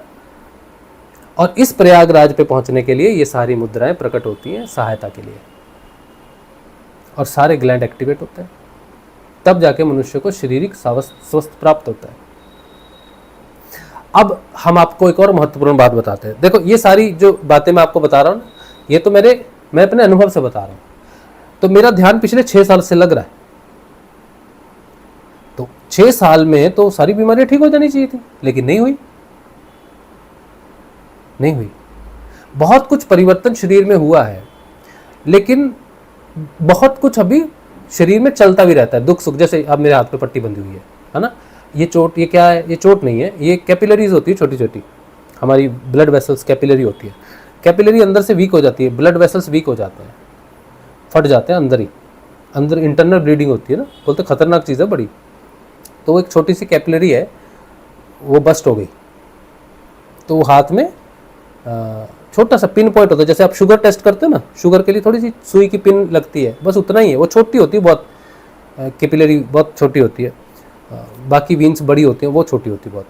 तो उससे पता चलता है कि शरीर, मेरे शरीर का इस समय जो मसल्स हैं या फिर क्या बोलते हैं उसको, रेशे जो होते हैं शरीर में, जो नाड़ियाँ होती हैं, ठीक है, वो किस चीज़ की बनती हैं? वो भी तो विटामिन की होती है ना। तो विटामिन डेफिशिएंसी, सी की डेफिशिएंसी है, के की डेफिशिएंसी है। अभी जिंजीवाइटिस हो, कुछ 1.5 महीने से मैं जिंजीवाइटिस से परेशान हूँ। विटामिन सी की कमी है, तो डॉक्टर को दिखाया, डेंटल को, उसने मेरे दांत ही साफ कर दिए। जिंजीवाइटिस के चक्कर में उसने मेरे पूरे दांत ही, वो प्लेक्स वगैरह होता है ना, वो पीला पीला जम जाता है, वो साफ कर दिया। बोला इसकी वजह से है, उसकी वजह से नहीं है वो प्रॉब्लम, क्योंकि ये हुआ आज। तो ये बड़ा खतरनाक चीज़ है, वो खून रुकता ही नहीं है। तो मैंने तो अपने एक गुरु भाई हैं, डॉक्टर हैं, उनको फ़ोन किया, उन्होंने भी कुछ बताया कि ये ऐसा ऐसा टेस्ट करो। तो टेस्ट तो मैंने अभी नहीं करवाया, लेकिन रुकता नहीं है। फिर उसको प्रेशर डाल के रखा हुआ है, अभी पता नहीं रुका है कि नहीं, अभी भी पता नहीं मुझे। तो ये चीज़ें तो है, शरीर में कोई विटामिन कम हो रहा है। तो मुझे तो शांभवी मुद्रा लगती है। अभी मैंने ध्यान किया, अभी मैं ध्यान मेरा लगा शांभवी मुद्रा में था। पद्मासन लग रहा है, वज्रासन लग रहा है, ये भी अपने आप लग रहे हैं, मैं नहीं लगा रहा। अगोचरी मुद्रा है मेरे पास, शांभवी मुद्रा है, आसन है, मुद्राएं हैं, लेकिन शरीर अभी भी बीमार हो रहा है। बहुत सारे लोग इसलिए साधना में आते हैं कि हमारी बीमारियां ठीक हो जाएंगी। अभी 2 महीने हुए, 3 महीने हुए, मुझे 11 साल हो गए और पिछले 6 सालों से सक्रिय ध्यान में हूँ। इसे जो योग कहते हैं, जिसको आज्ञा चक्कर में जो होता है, 6 साल हो गए मुझे। मेरे को फ़ायदा क्या हुआ कि मेरी रीढ़ की हड्डी में दर्द, शरीर में दर्द कहीं कोई नहीं है, और मेरी ऊर्जा लेवल हाई रहती है। काम हम भाग के कर रहे हैं, थकावट हमको नहीं होती। नींद भी हमको बहुत कम आती है। 4-1 बजे मेरे को नींद आती, 3-4 बजे सोते हैं, सुबह 8 बजे, 9 बजे, 8:30-9 बजे, तो वो 4-5 घंटे की नींद है। दोपहर को अगर सो जाएँ तो 1.5-2 घंटा कभी सो गए तो ठीक है, नहीं तो नहीं। नींद बहुत, तो मेरा वो लेवल बना रहता है। और एक बात बताता हूँ कि अभी सोचो मैं बहुत थक गया, मेरी आंखें दर्द हो गई हैं, या फिर काम करके मोबाइल पे रिप्लाई करते हैं, बहुत कुछ काम करते रहते हैं, तो दर्द होगी बहुत आंखें। तो हम सोने लगे, आंखें बंद की हमने, तो आंखें तो साधारण रूप से नहीं बंद होती, शांभवी में आंखें बंद होती है ऐसे करके। तो मैंने 10 मिनट आंखें बंद की, अभी नींद नहीं आई। मैं आंखें खोलता हूँ तो पूरी बॉडी जो होती है वो रिलैक्स हो जाती है, नींद ही नहीं है। अब नींद तो आदमी को तब आए जब वो थका हुआ हो, वो थकावट ही नहीं है। तो ऐसा नहीं कि मैं काम नहीं करता, भाई बहुत मैं करता हूँ काम लेकिन जैसी आंखें बंद कर रहा हूँ रात को 12-1 बजे, 10-1 मिनट या 5 मिनट के लिए वो लगती है और वो शरीर की थकावट उतर जाती है। फिर 4 बजे तक कोई पता नहीं चलता कि नींद आ रही है। फिर ज़बरदस्ती कहते हैं चलो अभी सो जाते हैं, नाद को अनुसंधान कर लेते हैं, सो जाते हैं, तो सो जाते हैं। तो ये चीज़ों का बेनिफिट है, मतलब शरीर में कुछ कहीं परिवर्तन इन मुद्राओं से शरीर में है, लेकिन पूर्ण रोग मुक्ति अभी नहीं है, अभी नहीं है। और एक चीज़ और रहस्य बताता हूँ आपको, क्यूरियोसिटी होगी ना आपको कि मैं इतनी बात बोल रहा हूँ, ये ज्ञान की बात बोल रहा हूँ। कुछ लोग पूछते हैं आपकी चेतना कहाँ पहुँची है। तो चेतना कहाँ है कि इस संसार से निकल गया मैं, माया के संसार से मैं निकल गया, ठीक है। अब जब हम इस माया के संसार से निकलते हैं तो एक बस है, समझो, जिसे बोलते हैं प्राणों की बस बनी, प्राणों की बनी हुई बस है ना। सुषुम्ना नाड़ी में वो प्राण घुस जाता है और वो आज्ञा चक्र पर जाके खुलता है। तो मैं अगर यात्रा करूंगा तो मुझे मूलाधार से लेकर आज्ञा चक्र तक की यात्रा करनी है, माया की यात्रा है ये, शरीर से लेकर आज्ञा चक्र तक। तो मैं शरीर में तो मुझे होश रहती है, क्योंकि शरीर में तो हम है ही होश में, सब जन्म लेके हमें पता ही शरीर में क्या हो रहा है।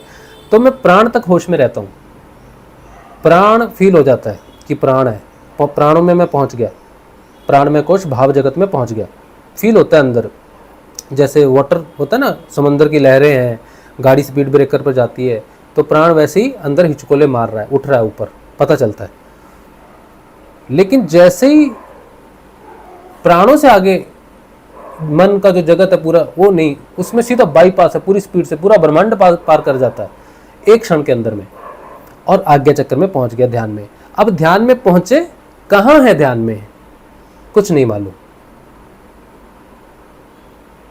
अब जब ध्यान से वापस आते हैं शरीर में, तब महसूस होता है शरीर है, मैं व्यक्ति हूँ, मैं इस घर में रहता हूँ, ये मेरा घर है, ये जीवन है, ये ऐसा। फिर ये चीज़ें वापस रिकॉल होती है, मतलब कि I was not into my body. पर कहाँ था? तो अभी कोई डर लग गया कि यार कहीं साधना में हम मृत्यु हो जाए किसी की, किसी कारण से हो जाए जैसे डर लग जाता ना। तो डर सिर्फ आज भी डर इसी तरह इसीलिए लग गया कि यार मैं तो उधर जागा नहीं, इधर तो मैं चला, इधर से तो मैं निकल गया, मुझे मालूम है ध्यान में, लेकिन मैं जहाँ ध्यान में जाता हूँ वहाँ पर मैं जगह नहीं हूँ, और वहाँ मैं जगह नहीं हूँ तो ना मैं घर का हूँ ना घाट का हूँ, ना मैं इस दुनिया का हूँ ना मैं आज्ञा चक्र का हूँ। क्योंकि मैं चला तो जाता हूँ लेकिन मुझे रास्ता याद नहीं है, रास्ता मालूम नहीं है, किस रास्ते से जाता हूँ मुझे मालूम है। हाँ पता है कि सुषमना से जाता हूँ, लेकिन अपनी इच्छा से नहीं जा सकता। कोई शक्ति है जो आती है लेके जाती है।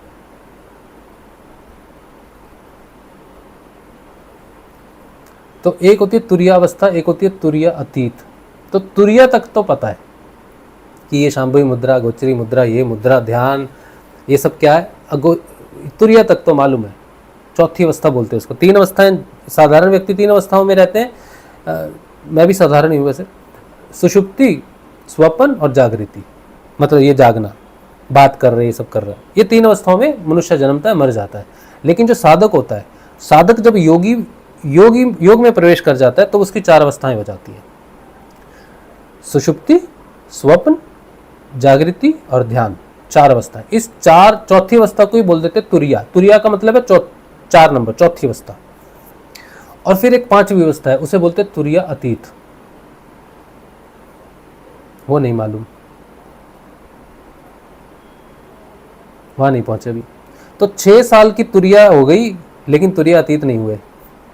और ये भी नहीं है कि हम अपनी इच्छा से स्पीड बढ़ा दें और कितना समय लगेगा ये भी मालूम नहीं है, क्योंकि ये योग सिद्ध योग समर्पण का योग है, इसमें आपको कुछ करना नहीं है। इसमें तो आपको लेके जाया जा रहा है, गुरु लेके जा रहा है सब देखते हुए कि हाँ कैसे जाना है, कैसे जाना है। तो मैं बहुत बार बोलता हूँ कि जब व्यक्ति की आत्म जागृति होती है, उसका व्यक्तिगत चेतना जो है वो खत्म हो जाती है, मर जाती है, डाई आउट होनी शुरू होती है और आत्म चेतना बढ़नी शुरू होती है। लेकिन आज जैसे कैपिलरी फटी, खून नहीं रुक रहा, रुक नहीं रहा खून, तो मैं तो घबरा गया उसमें, मैंने खून रुक ही नहीं रहा। तो हमने सोचा कि यार अगर निकल गए, अभी निकल गए, यार इस बीमारी बड़ी, क्या हुआ, निकल जाएंगे तो मैं तो पहुंचा ही नहीं कहीं।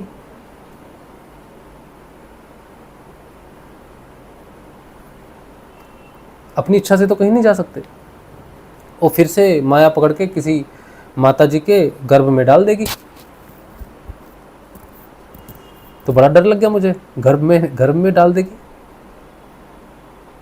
तो गर्भ में जाने का डर है, अभी भी है।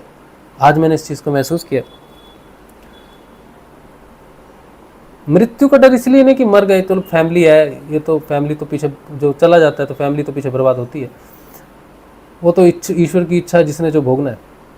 लेकिन ज़्यादा डर इस बात का भी है मुझे कि भाई यहाँ अभी तो कुछ, मतलब अभी अब हम जानते नहीं कुछ भी अध्यात्म में। हमें जो कुछ भी बताया जा रहा है, जो भी सत्संग हो रहा है, ये तो किसी पावर की, किसी फोर्स कोई कर रही है मेरे माध्यम से तो हो रहा है। आज्ञा चक्र के मैं बातें बोलता हूँ, सहस्रार की बातें बोलता हूँ, योग की बोलता हूँ, बहुत कुछ बातें बोलता हूँ, लेकिन वो बोलने वाली शक्ति है कोई जो बोल रही है। हम अगर निकले इस शरीर से तो कहाँ जाना हमको मालूम नहीं। अपनी इच्छा से नहीं निकल सकते। अपने प्राण को अपने शरीर से अलग करने का गुण हमें नहीं आता। लोग कहते हैं ना हम अपने शरीर से बाहर निकल जाते हैं, अपनी इच्छा से नहीं निकलते, बस अनुभव हो गया तो हो गया। लेकिन एक गुण होता है, एक मतलब गुण का मतलब एक आपके पास एक जानकारी हो गई, आपने अपने शरीर को पढ़ लिया, जान लिया कि इस शरीर में अगर प्राण को शरीर से अलग करना है, किसी दूसरे शरीर में डालना है, तो फिर कैसे जाएंगे, किधर से जाएंगे, किधर से निकलेंगे। जो योगी हो जाता है, जिसका योग सिद्ध हो जाता है, उसको मालूम है कि मैं अपने प्राण को अपने शरीर से अलग कर लूँगा तो शरीर मरेगा, मैं थोड़ी मरूंगा, फिर कोई डर नहीं है। फिर वो कबीर जी की बात है कि जो जा मरने से जग डरे, मोरे मन आनंद, कब मरी हो कब पाई हो पूर्ण आनंद। तो उनको मालूम है भाई मैं शरीर नहीं हूँ। लेकिन हमारा केस नहीं है। तो मैं आपको ये बताना चाहता हूँ कि आप किसी भी तरह की ऐसी कोई उम्मीद मत करो साधना से कि आज ही तुम बैठे, आज ही जहाज में बैठे चांद पर पहुंच गए। ये एक यात्रा है, धीरे धीरे होने वाली यात्रा। मैं आपको स्व अनुभव बता रहा हूँ, अपना खुद का अनुभव बता रहा हूँ कि ध्यान से परिवर्तन शरीर में हो रहे हैं, सब कुछ हो रहे हैं, लेकिन रहस्य अभी बहुत बाकी है, शरीर को जानना भी बहुत बाकी है। तो जो लोग बाहर से प्रयास कर रहे हैं, मुद्राओं के माध्यम से प्रयास कर रहे हैं जीवन को ठीक करने में, वो तो बेचारे क्या ही कर रहे हैं, चुल्लू भर पानी में नहाने की कोशिश कर रहे हैं। क्योंकि ध्यान तो समंदर है, उस ध्यान के समंदर में डुबकी मारने के बाद भी रहस्य अभी तक नहीं खुले, 6 वर्षों के बाद भी नहीं खुले। तो जो योगी हैं, जिन्होंने तपस्याएं की हैं, जो लंबे लंबे समय तक 12 साल, 18 साल, 20 साल, 30 साल, ये तपस्या का समय है। और आप जो नए साधक आते हो, 1.5 महीने 2 महीने में आप बात करते हो कि हमारा ध्यान नहीं लग रहा। तुम्हें तो अभी अंदर जाना है, अभी विचारों का सामना करना है, फिर वितर्क का सामना करना है। तर्क है, विचार है, तर्क है, वितर्क है, इस तरह से अंदर बहुत सारी चीज़ें हैं, उनका सामना करते, उनको भेदना है क्रिया योग से, फिर आत्म जागृति से ध्यान में प्रवेश करना। समय लगेगा ना। तो फॉल्स उम्मीदें मत जताओ कि ये गुरुदेव दिख रहे हैं, आंखों यहाँ दिख रहे हैं, ये काली दिख रही है, दुर्गा दिख रही है, कृष्ण दिख रहे हैं, इनके दिखने का कोई लाभ नहीं। जो दिखेगा एक ही बार दिखेगा, आज्ञा चक्र पर दिखेगा, एक ही बार दिखेगा, एक क्षण के लिए दिखेगा। और अगर उससे काम नहीं हो सकता तो वो दिखेगा नहीं। दिखेगा वही जो पूरा काम कर देगा आपका, चाहे कृष्ण हो, चाहे गणेश जी हो, चाहे शिव जी हो। हमें तो गणेश जी दिखे, तो हमें गणेश जी के बाद कृष्ण जी अलग से दिखे आगे आज्ञा चक्र पर, तो हम तो फिर परेशान हो जाएंगे। हम कहेंगे भैया क्या बात है, गणेश जी क्यों दिखे? जब वो दिख रहे हैं, मेरे आज्ञा चक्र पर आ रहे हैं, तो वो मुझे पार करवा सकते हैं। उनके दर्शन काफ़ी हैं एक क्षण के, उसी से जीवन पार हो जाएगा। अलग से किसी को आने की ज़रूरत नहीं है। अभी हमें किसी के दर्शन की लालसा नहीं है, हमें सिर्फ इतना ही है कि हम अपने शरीर को जानें, हम इस रहस्य को जानें, हम वापिस माँ के गर्भ में ना जाएं।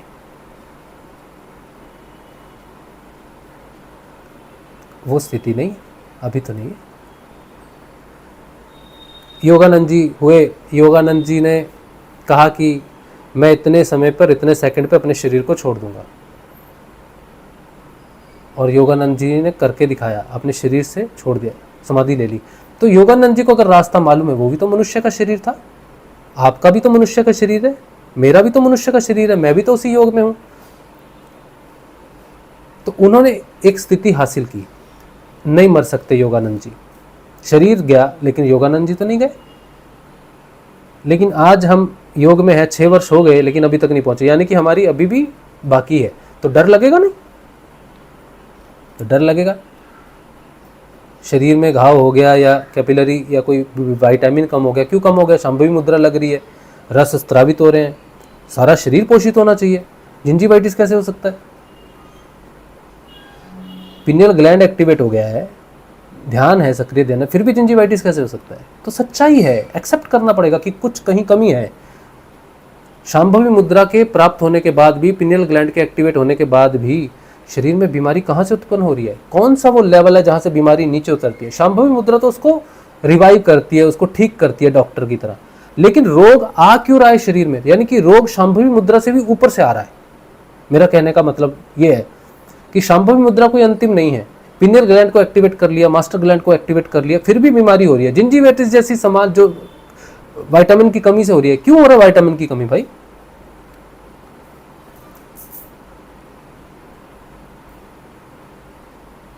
सवाल आता है ना। सी की कमी, कभी के की कमी, कभी डी की कमी, कभी ए की कमी, क्यों? कहां से आ रही है? जहां शांभवी मुद्रा नहीं पहुंच। शांभवी मुद्रा क्या है? बस एक थेरेपी है, समझो, आध्यात्मिक थेरेपी है। आकाशीय मुद्रा, काली मुद्रा, ये सब शरीर में प्रॉब्लम आ गई, उन प्रॉब्लम को ठीक कर रही है। लेकिन हमें वो चाहिए जो जहां से प्रॉब्लम आ रही है उसको जाके वहां नष्ट करना पड़ेगा कि भाई वहां से वो प्रॉब्लम शरीर के अंदर आ रही है, वहां नहीं पहुंचे। कौन सी होगी वो अवस्था जहां पर बीमारियों का घर है? उस बीमारी के घर को जाके फोड़ना होगा, जलाना होगा। जानते हैं? हाँ, तो गुरुजी ने एक बार कहा था, रहस्य बताया गुरुजी ने, कहते हैं कि जब तक शरीर में बीमारी है ना, समाधि नहीं लगेगी।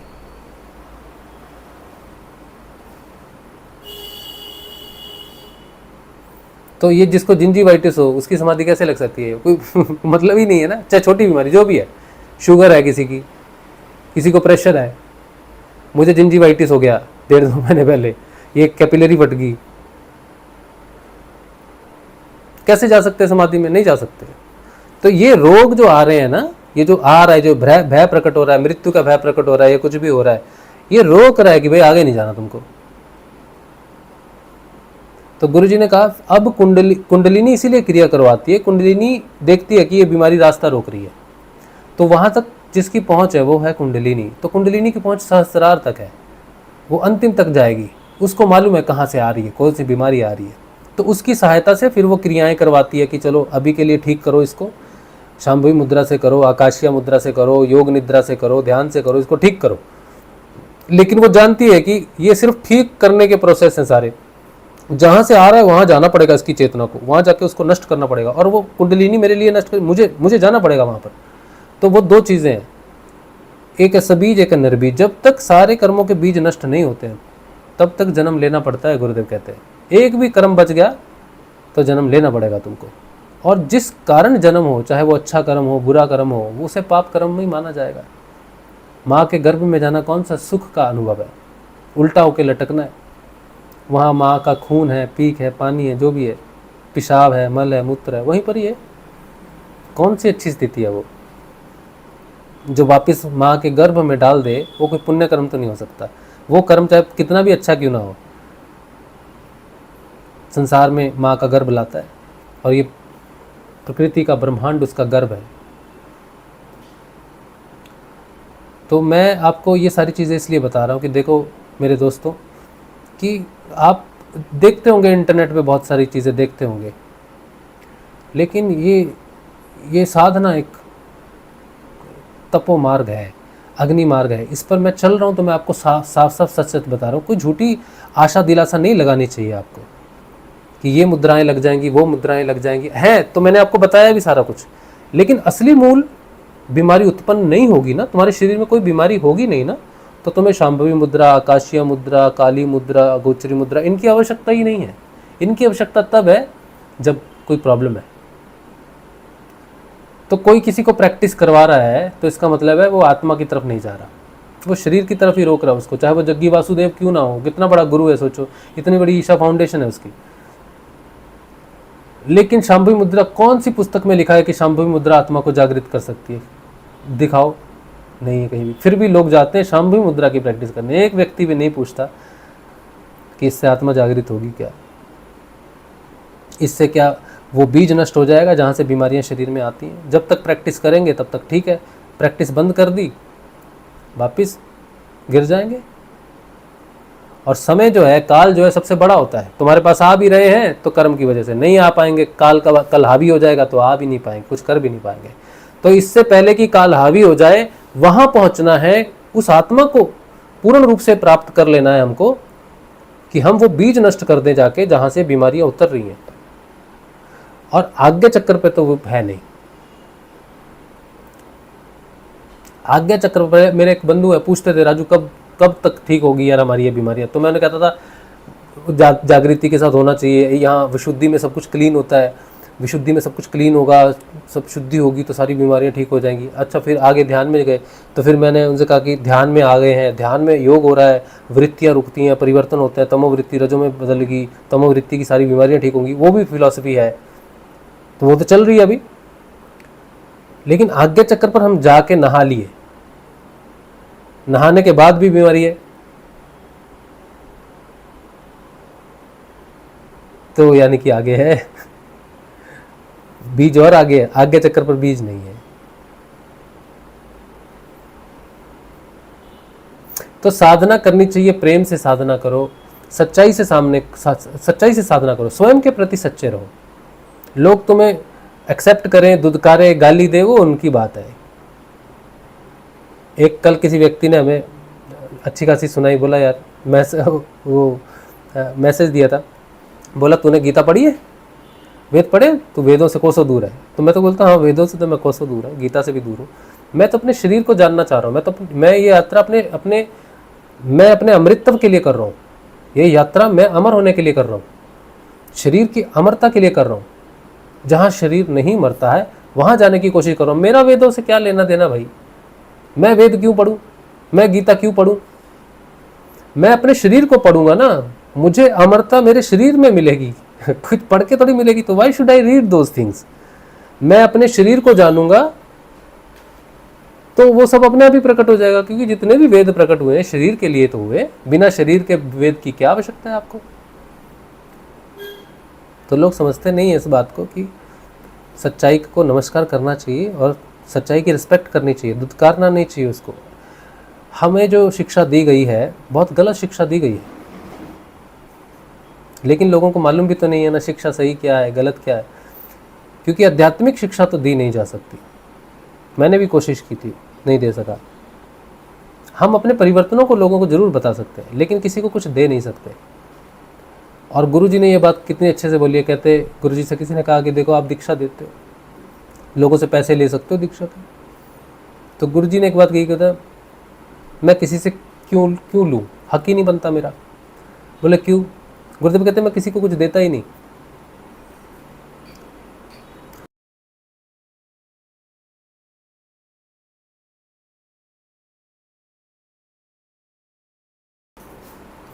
गुरुदेव बोले किसी से कोई चीज़ लेते हैं हम तो उसको कुछ बदले में देंगे, तो जब दे ही नहीं रहे कुछ तो उससे लेंगे कैसे? तो लेने देने की बात ही नहीं है अध्यात्म में। शिक्षा दे ही नहीं सकते, उसके बदले कुछ ले नहीं सकते। तो अभी तो लोगों ने बड़े बड़े फाउंडेशंस खोले हुए हैं, लोग पता नहीं ये पढ़ाते हैं वो पढ़ाते हैं, वेद पढ़ाते हैं, शिक्षा दे रहे हैं आध्यात्मिक शिक्षा, फिर आचार्य बन जाते हैं, आचार्य लग जाता है नाम के साथ। हमें भी बड़ा शौक था हमारे नाम के साथ कभी आचार्य लगे, लेकिन आज समझ में आया कि नहीं भैया, ये चीज़ पढ़ाई नहीं जा सकती। सिर्फ अपने अनुभवों को, अपने परिवर्तनों को बताया जा सकता है, जो साधक को, सच्चे साधक को लाभ हो उससे, और वो अपनी साधना में स्थिर हो, शांत हो, बेसी उछले नहीं कि कब होगा कब होगा कब होगा कब होगा। क्या कब होगा? जब होगा तब होगा। हाँ, जब होगा तब होगा।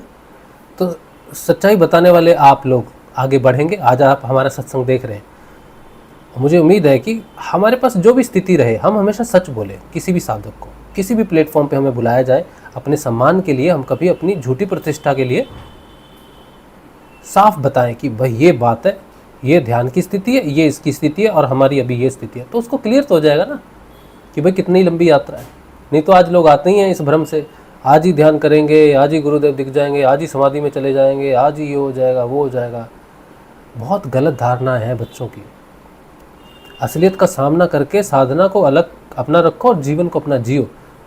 साधना से ये ठीक नहीं हो रहा, वो ठीक नहीं हो रहा, ये हो रहा है वो हो रहा है। साधना अपनी जगह, तुम्हारा आध्यात्मिक लाभ होगा, उससे तुम्हारे जीवन में परिवर्तन जरूर आएगा। लेकिन यात्रा पूरी करनी भी तो कोई चीज़ है ना। शुरू में कुछ हो गया, इधर कुछ हो गया, नहीं। जब पूरी हो जाएगी, जब तुम अपने शरीर का रहस्य जान लोगे, तब जाके तुम कहोगे कि मैं शरीर नहीं हूँ।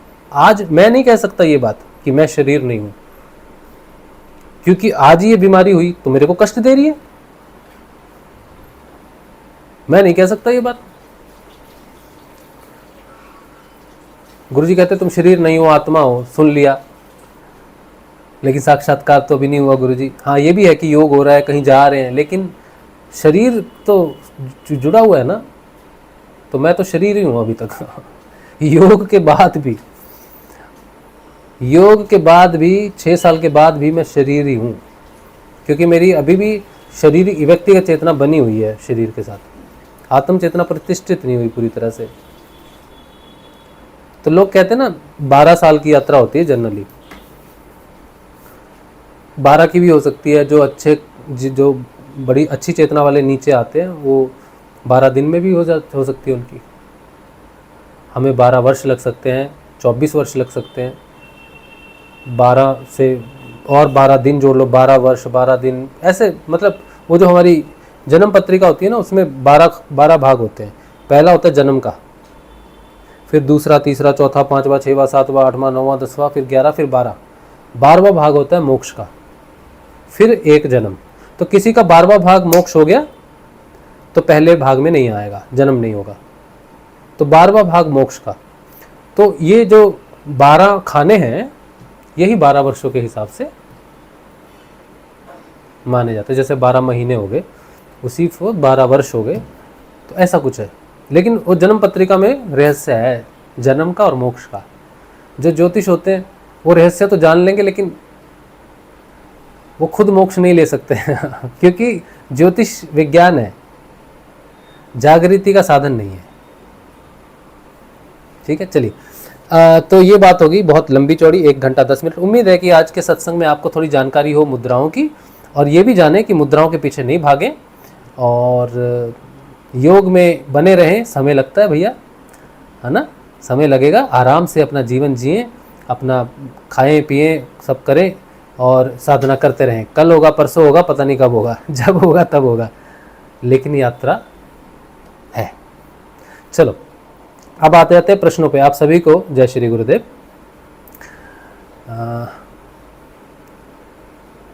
आप सभी को जय श्री गुरुदेव। मैं नाम नहीं ले रहा हूँ, नहीं तो समय लग जाएगा।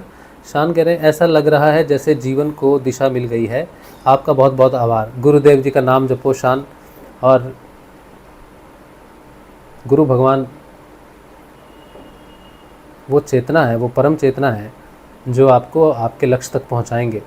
तो कभी साधना मत छोड़ो किसी भी कारण, बस उनका नाम जपते रहो। उनकी आज्ञा का पालन करना ही गुरुदेव से जुड़ना है। उनका मंत्र स्वयं गुरुदेव ही है। जो मंत्र जपेगा वो गुरुदेव का प्रिय है। पंकज स्वामी कह रहे हैं सर सेक्सुअल डिज़ायर को कैसे कंट्रोल करें? अगर तो आप साधना करते हो पंकज, तो कुछ कर नहीं सकते, साक्षात्कार ही करना पड़ता है। ठीक है, ज़बरदस्ती उसको दबा नहीं सकते। नहीं तो इधर सेक्सुअल डिज़ायर दबाओगे, उधर क्रोध के रूप में बस्ट हो जाएगा, क्रोध बढ़ जाएगा, डिससेटिस्फेक्शन बढ़ जाएगी। तो एक चीज़ को दबाओगे, लिफाफा दूसरी तरफ से फट जाएगा। तो आपको क्या करना है? नाम जपना है, गुरु जी को नमस्कार करना है और भगवान से यही प्रार्थना करनी है कि प्रभु हमसे नहीं हो रहा, हम तो नाम ही जप सकते हैं। तो वो खुद जिस दिन वो विचार आना बंद हो जाएगा उस दिन तुम मुक्त हो जाओगे। विचार तुम्हारे दिमाग में आ गया, अब तुम कुछ नहीं कर सकते। तो कुछ गलत ना हो जाए सेक्सुअल डिज़ायर में आके, ये बस ध्यान रखो। ठीक है, जो तुम अपने आप में जो कुछ कर सकते हो जैसे है, बस किसी दूसरे व्यक्ति को तुम्हारे सेक्सुअल डिज़ायर की वजह से किसी भी प्रकार की कोई हानि ना हो, इस बात को अपने कंट्रोल में रखो और गुरुदेव से प्रार्थना करो और नाम जपो हमेशा। जब भी डिज़ायर कोई भी आती है नाम जपते रहना चाहिए। ठीक है, चलिए आगे। गुरप्रीत सिंह कह रहे हैं आपके हाथ पर चोट कैसे लग गई जी? हाँ, ये चोट नहीं है, ये छोटी कैपिलरी होती है, वो फट जाती है, फिर वो लाल डॉट होता है, वो होते होते होते स्किन से फट के खून निकलता है, तो वो रुकता नहीं है, तो उसको प्रेशर देना पड़ता है। अभी प्रेशर दे के रखा है, अभी पता नहीं रुका है कि नहीं रुका है। तो वही तो आज मैंने बात की आज सत्संग में।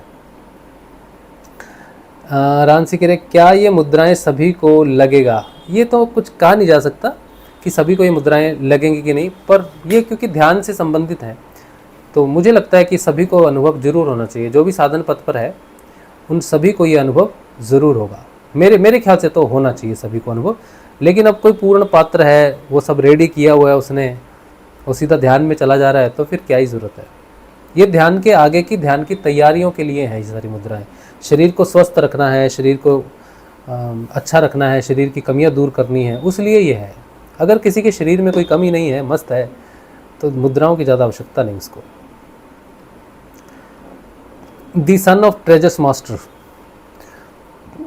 जय श्री गुरुदेव जी। गुरु भाई आपने बताया कि सुषुम्ना नाड़ी में इंद्रियातीत ध्यान लगता है, लेकिन मैंने पहले स्वर विज्ञान में सुना है कि जो व्यक्ति की सुषुम्ना नाड़ी ज़्यादा चले तो उसकी मृत्यु करीब है। नहीं, मृत्यु करीब नहीं है, उसकी मृत्यु हो चुकी है।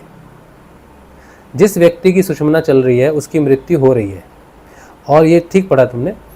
मृत्यु व्यक्तिगत चेतना सुषुम्ना नाड़ी में प्रवेश नहीं करते। सोचो मेरा नाम राज शिव है, आपका नाम the son of treasures master है, आपका आईडी है, तो आपका जो भी नाम है, आप जब सुषुम्ना नाड़ी में प्रवेश करोगे तो आपकी व्यक्तिगत चेतना, आप किसी के बेटे हो, किसी के भाई हो, किसी के पुत्र हो, किसी की पुत्री हो, जो भी हो आप हो, तो आप उस रूप से आप सुषुम्ना नाड़ी में प्रवेश नहीं कर सकते। जो सुषुम्ना नाड़ी में प्रवेश करता है उसकी व्यक्तिगत चेतना मरनी शुरू हो जाती है, आत्म चेतना प्रकट होनी शुरू हो जाती है। तो ये बात सही है कि जो सुषुम्ना में प्रवेश कर गया उसकी मृत्यु नज़दीक है, लेकिन वो मृत्यु शरीर की नहीं, व्यक्तिगत चेतना की है, शरीर भाव की है। जैसे जैसे सुषुम्ना में आप स्थायी हो जाओगे वैसे वैसे व्यक्तिगत चेतना मृत्यु को प्राप्त करेगी, और जब पूर्ण रूप से आज्ञा चक्र में स्थायी हो जाओगे तब व्यक्तिगत चेतना पूर्ण रूप से शून्य हो जाएगी, पूर्ण मृत्यु हो जाएगी। उसे बोलते हैं महामृत्यु। मृत्यु शरीर की, महामृत्यु व्यक्तिगत चेतना की। ठीक है, डरना नहीं चाहिए। ऐसा क्यों है? हाँ, तो ये तो होगी बात हमारी। अच्छा, संदीप कह रहे हैं आज्ञा चक्र पर लाइट का दिखना, वाइट लाइट का क्या मतलब है सर जी? देखो, लाइट तो हम लाइट के जो अनुभव है ना, ये हठ योग में भी हो जाते हैं, ईड़ा पिंगला से भी हो जाते हैं। एक मुद्रा है हठ योग में जो क्रिया योग में हमें भी होती है। कई बार हमने उस मुद्रा के माध्यम से अपना ब्रेन देखा। हमारे एक अंदर में एक अनुभव आपको होगा, एक दिया जल रहा है, एक दिया जल रहा है, वो चित्त है। वो दिए की लाइट है, सिर्फ उसमें दिया नहीं है, बाती नहीं है, कुछ नहीं है, सिर्फ दिए की लौ है, और वो लौ बिल्कुल भी फड़क नहीं रही है, बिल्कुल स्टिल है, ना बढ़ रही है ना कम हो रही है। तो उसको हम ईड़ा पिंगला से देख सकते हैं, क्रिया योग से देख सकते हैं। मैंने क्रिया योग के माध्यम से देखा था उसको, मतलब मैंने खुद क्रिया योग नहीं किया, मैं ध्यान में बैठा हूँ तो कुंडलिनी क्रिया हो रही है, तो कुंडलिनी क्रिया हुई, ठीक है, एक ये क्रिया है, फिर ये क्रिया है, फिर कान बंद हो जाते हैं, नॉस्ट्रिल्स बंद हो जाती है, ये बंद हो जाती है, गुदा मार्ग बंद हो जाता है, वायु के सारे मार्ग बंद हो जाते हैं, और अंदर प्रेशर पड़ता है। तो जब आँखों की क्रिया होती है या आँखों पर प्रेशर पड़ते हैं, तब हम एक ऐसी नाड़ी में प्रवेश कर जाते हैं। आँखों में प्रेशर पड़ने से वो नाड़ी में जा सकते हैं। अब आप अपनी नाड़ियों को, अपनी आँखों को दबा दबा के कुचल मत देना। रान सिंह, समझ रहे हो? कुचल मत देना अपनी आँखों को, कुछ नहीं होगा उससे। ये क्रिया योग का हिस्सा है। जब आप तैयार हो, कुंडलिनी माँ जानती है कि तुम तैयार हो, तब ये क्रिया अपने आप होती है। और जब मैं गया तो मैंने लाइट देखी, ये सब लाइटें जो आप बोलते हैं ना, ब्लू, ब्रेन में जो नाड़ियों की जो न्यूरॉन्स हैं वो ब्लू कलर के हैं। ब्लू जो नेटवर्किंग दिखाते हैं ना, एकदम वो ऐसी नेटवर्किंग दिखती है ब्रेन की, ब्रेन में वो पावर दिखती है, ब्लू लाइट। और एक लाइट जल रही है, वो जैसे दिया जलता है, वो तो ईड़ा पिंगला से लाइटें दिखती हैं सारी। सुषुम्ना में कोई लाइट नहीं है, सुषुम्ना में हमने कोई लाइट का अनुभव नहीं किया, ध्यान में कुछ भी नहीं है। तो फिर आपको कुछ नाड़ियाँ ऐसी हैं जिसमें वो पर्पल लाइट है, पर्पल लाइट आपको दिखेगी। तो पर्पल लाइट, अब कौन सी नाड़ी है उससे पता चलता है कि पर्पल लाइट में जो वो आकृति बनती है वो कैसी है। एक तो बनती है सुरंग है, आप सुरंग में जा रहे हो, वो पर्पल लाइट खुल रही है ना ध्यान में दिखता है। सो वो अलग नाड़ी है। एक नाड़ी है जिसमें वो पर्पल लाइट अलग से आती है। तो अलग अलग तरह से अनुभव होते हैं। फिर येलो लाइट है, एक क्या बोलते हैं इसको, गुलाबी लाइट है, सारी लाइटें हैं, दिखती हैं। पर मैं ये मानता हूँ कि वो सारी लाइटें हमारे प्राणमय शरीर के साथ, अलग अलग चक्रों के साथ, अलग अलग लेवल के साथ जुड़ी हुई हैं। आध्यात्मिकता से उनका कोई खास लेना देना नहीं है। शरीर, प्राणमय शरीर से, ऊर्जामय शरीर से उनका लेना देना है। तो कोई व्यक्ति ध्यान कर रहा है, वो अपने अंदर शरीर को देख रहा है, ऊर्जा को देख रहा है, या किसी प्रकार की लाइट को देख रहा है, तो वो प्राणमय कोश का अनुभव है। क्योंकि प्राणमय कोश में ही सारा ये लाइट वाइट वही है, ऐसा हमें लगता है, दिखता है आज्ञा चक्र पर, लगता है कि आज्ञा चक्र पर देख रहे हैं, लेकिन वो नाड़ी है, नाड़ी में प्रवेश करता है जब हमारी चेतना, तब हम उन चीज़ों का अनुभव करते हैं। बाकी हमें उतना इस चीज़ का नहीं, अनुभव नहीं आता। अच्छा, वंदना कह रही हैं सर, मेरा मॉर्निंग में पतंजलि योगा 1 घंटा करती हूँ, क्यों करते हो? ज़रूरत नहीं है, ज़रूरत नहीं है। आप सरेंडर कर दो, जिसकी आपको ज़रूरत है वो करो। प्राणायाम मत करो, ठीक है, थोड़ा आसन वासन लगाना है लगाओ, कोई बात नहीं, लेकिन ये मत, प्राणायाम मत करो, क्योंकि वो इंटरफेरेंस हो जाएगा आपका सिद्ध योग के साथ, ठीक है। वैसे एक्सरसाइज कर सकते हो, जिम कर सकते हो, जुम्बा करो, डांस करो, ये सब करो, प्राणायाम करने मत बैठो। प्राणों का काम माँ देखेगी। आपको अलोम विलोम ईड़ा पिंगला में नहीं, बल्कि सुषुम्ना में प्रवेश करना है, ठीक है। तो अपनी चेतना को ईड़ा पिंगला पे मत रखो, स्वतंत्र कर दो, ताकि आप सुषुम्ना में प्रवेश कर पाए। सरेंडर करो ईड़ा पिंगला को, प्राणायाम मत करो। ये बाबा रामदेव जी ने फैला दिया है पूरा, लेकिन इसका आध्यात्मिकता से कोई लेना देना नहीं है ना। आप तो आत्म जागृति के पथ पर हो, आप ईड़ा पिंगला पे क्यों फंसे हो? ठीक है। अरे इतने प्रश्न। लक्ष्मण भूसाल कह रहे हैं शरीर रूपी ग्रंथ को पढ़ना ही सिद्ध योग का एकमात्र ध्येय है। बिल्कुल सही बात है। खिलंदर मथिल ऑफिशियल इनका आईडी है। गुरु जी ने स्वयं कहा था कि अभी नहीं तो कभी नहीं। 20 साल बाद क्या पता गुरु रहे, शिष्य रहे ना रहे, दे सकता है। 20 साल बाद उसकी क्या गारंटी है कि फिर देगा। हाँ बिल्कुल सही बात है। वो गुरु जी ने कहा कि तुम्हें किसी चीज़ की तैयारी नहीं करनी। अगर तुम गुरुदेव अभी तुम पात्र हो, अभी काम हो जाएगा तुम्हारा। हम तो पात्र नहीं है, हमारी तो यात्रा चलेगी। तो गुरु जी ने कहा, किसी ने पूछा आपकी तरह कितना समय लगेगा, कहते गुरुदेव कहते 20 साल नहीं लगेंगे। तो राजा जनक की बात बताते हैं, सुना? गुरुदेव कहते हैं राजा जनक ने सनक सवार हुई कि ये घोड़े के रकाब में पैर रखा, दूसरी में रखने से पहले ज्ञान हो जाता है, कौन करा सकता है? तो अष्टावक्र ने कहा हम करवा सकते हैं आपको। तो अष्टावक्र ले गए जंगल में, तो उनको बोला रख ले, एक रकाब में पैर रख। तो उसने रखा, तो जो भी बात उनके अंदर उनमें हुई, दूसरा पैर नहीं रख सका, 3 दिन खड़ा रहा वहीं पर, क्योंकि राजा जनक पात्र था। तो गुरु जी ने कहा तुम अगर पात्र हो तो समय नहीं लगेगा, समझे आप? इसलिए गुरुदेव ने कहा। लेकिन हम तो पात्र नहीं है, तो हमें नाम जप दिया गया। नाम जप से हमारी बाहरी मुखी चेतना अंतर्मुखी होगी। अंतर्मुखी चेतना होने के बाद नाद आएगा, नाद का अध्ययन होगा, फिर मृत्यु भय आएगा, यमराज आएगा, फिर हृदय द्वार खुलेगा, फिर सुषुम्ना में प्रवेश करेंगे, फिर एक एक चक्कर करके ऊपर बढ़ेंगे, धीरे धीरे धीरे चेतना ऊपर बढ़ेगी, वो यात्रा चलेगी। तो हम तो अपात्र हैं। हमारी तो वैसी पात्रता नहीं है जैसी राजा जनक की है, या उस व्यक्ति की है जो आया, अभी बैठा, अभी पा गया सब कुछ। वैसी चेतना हमारी नहीं है।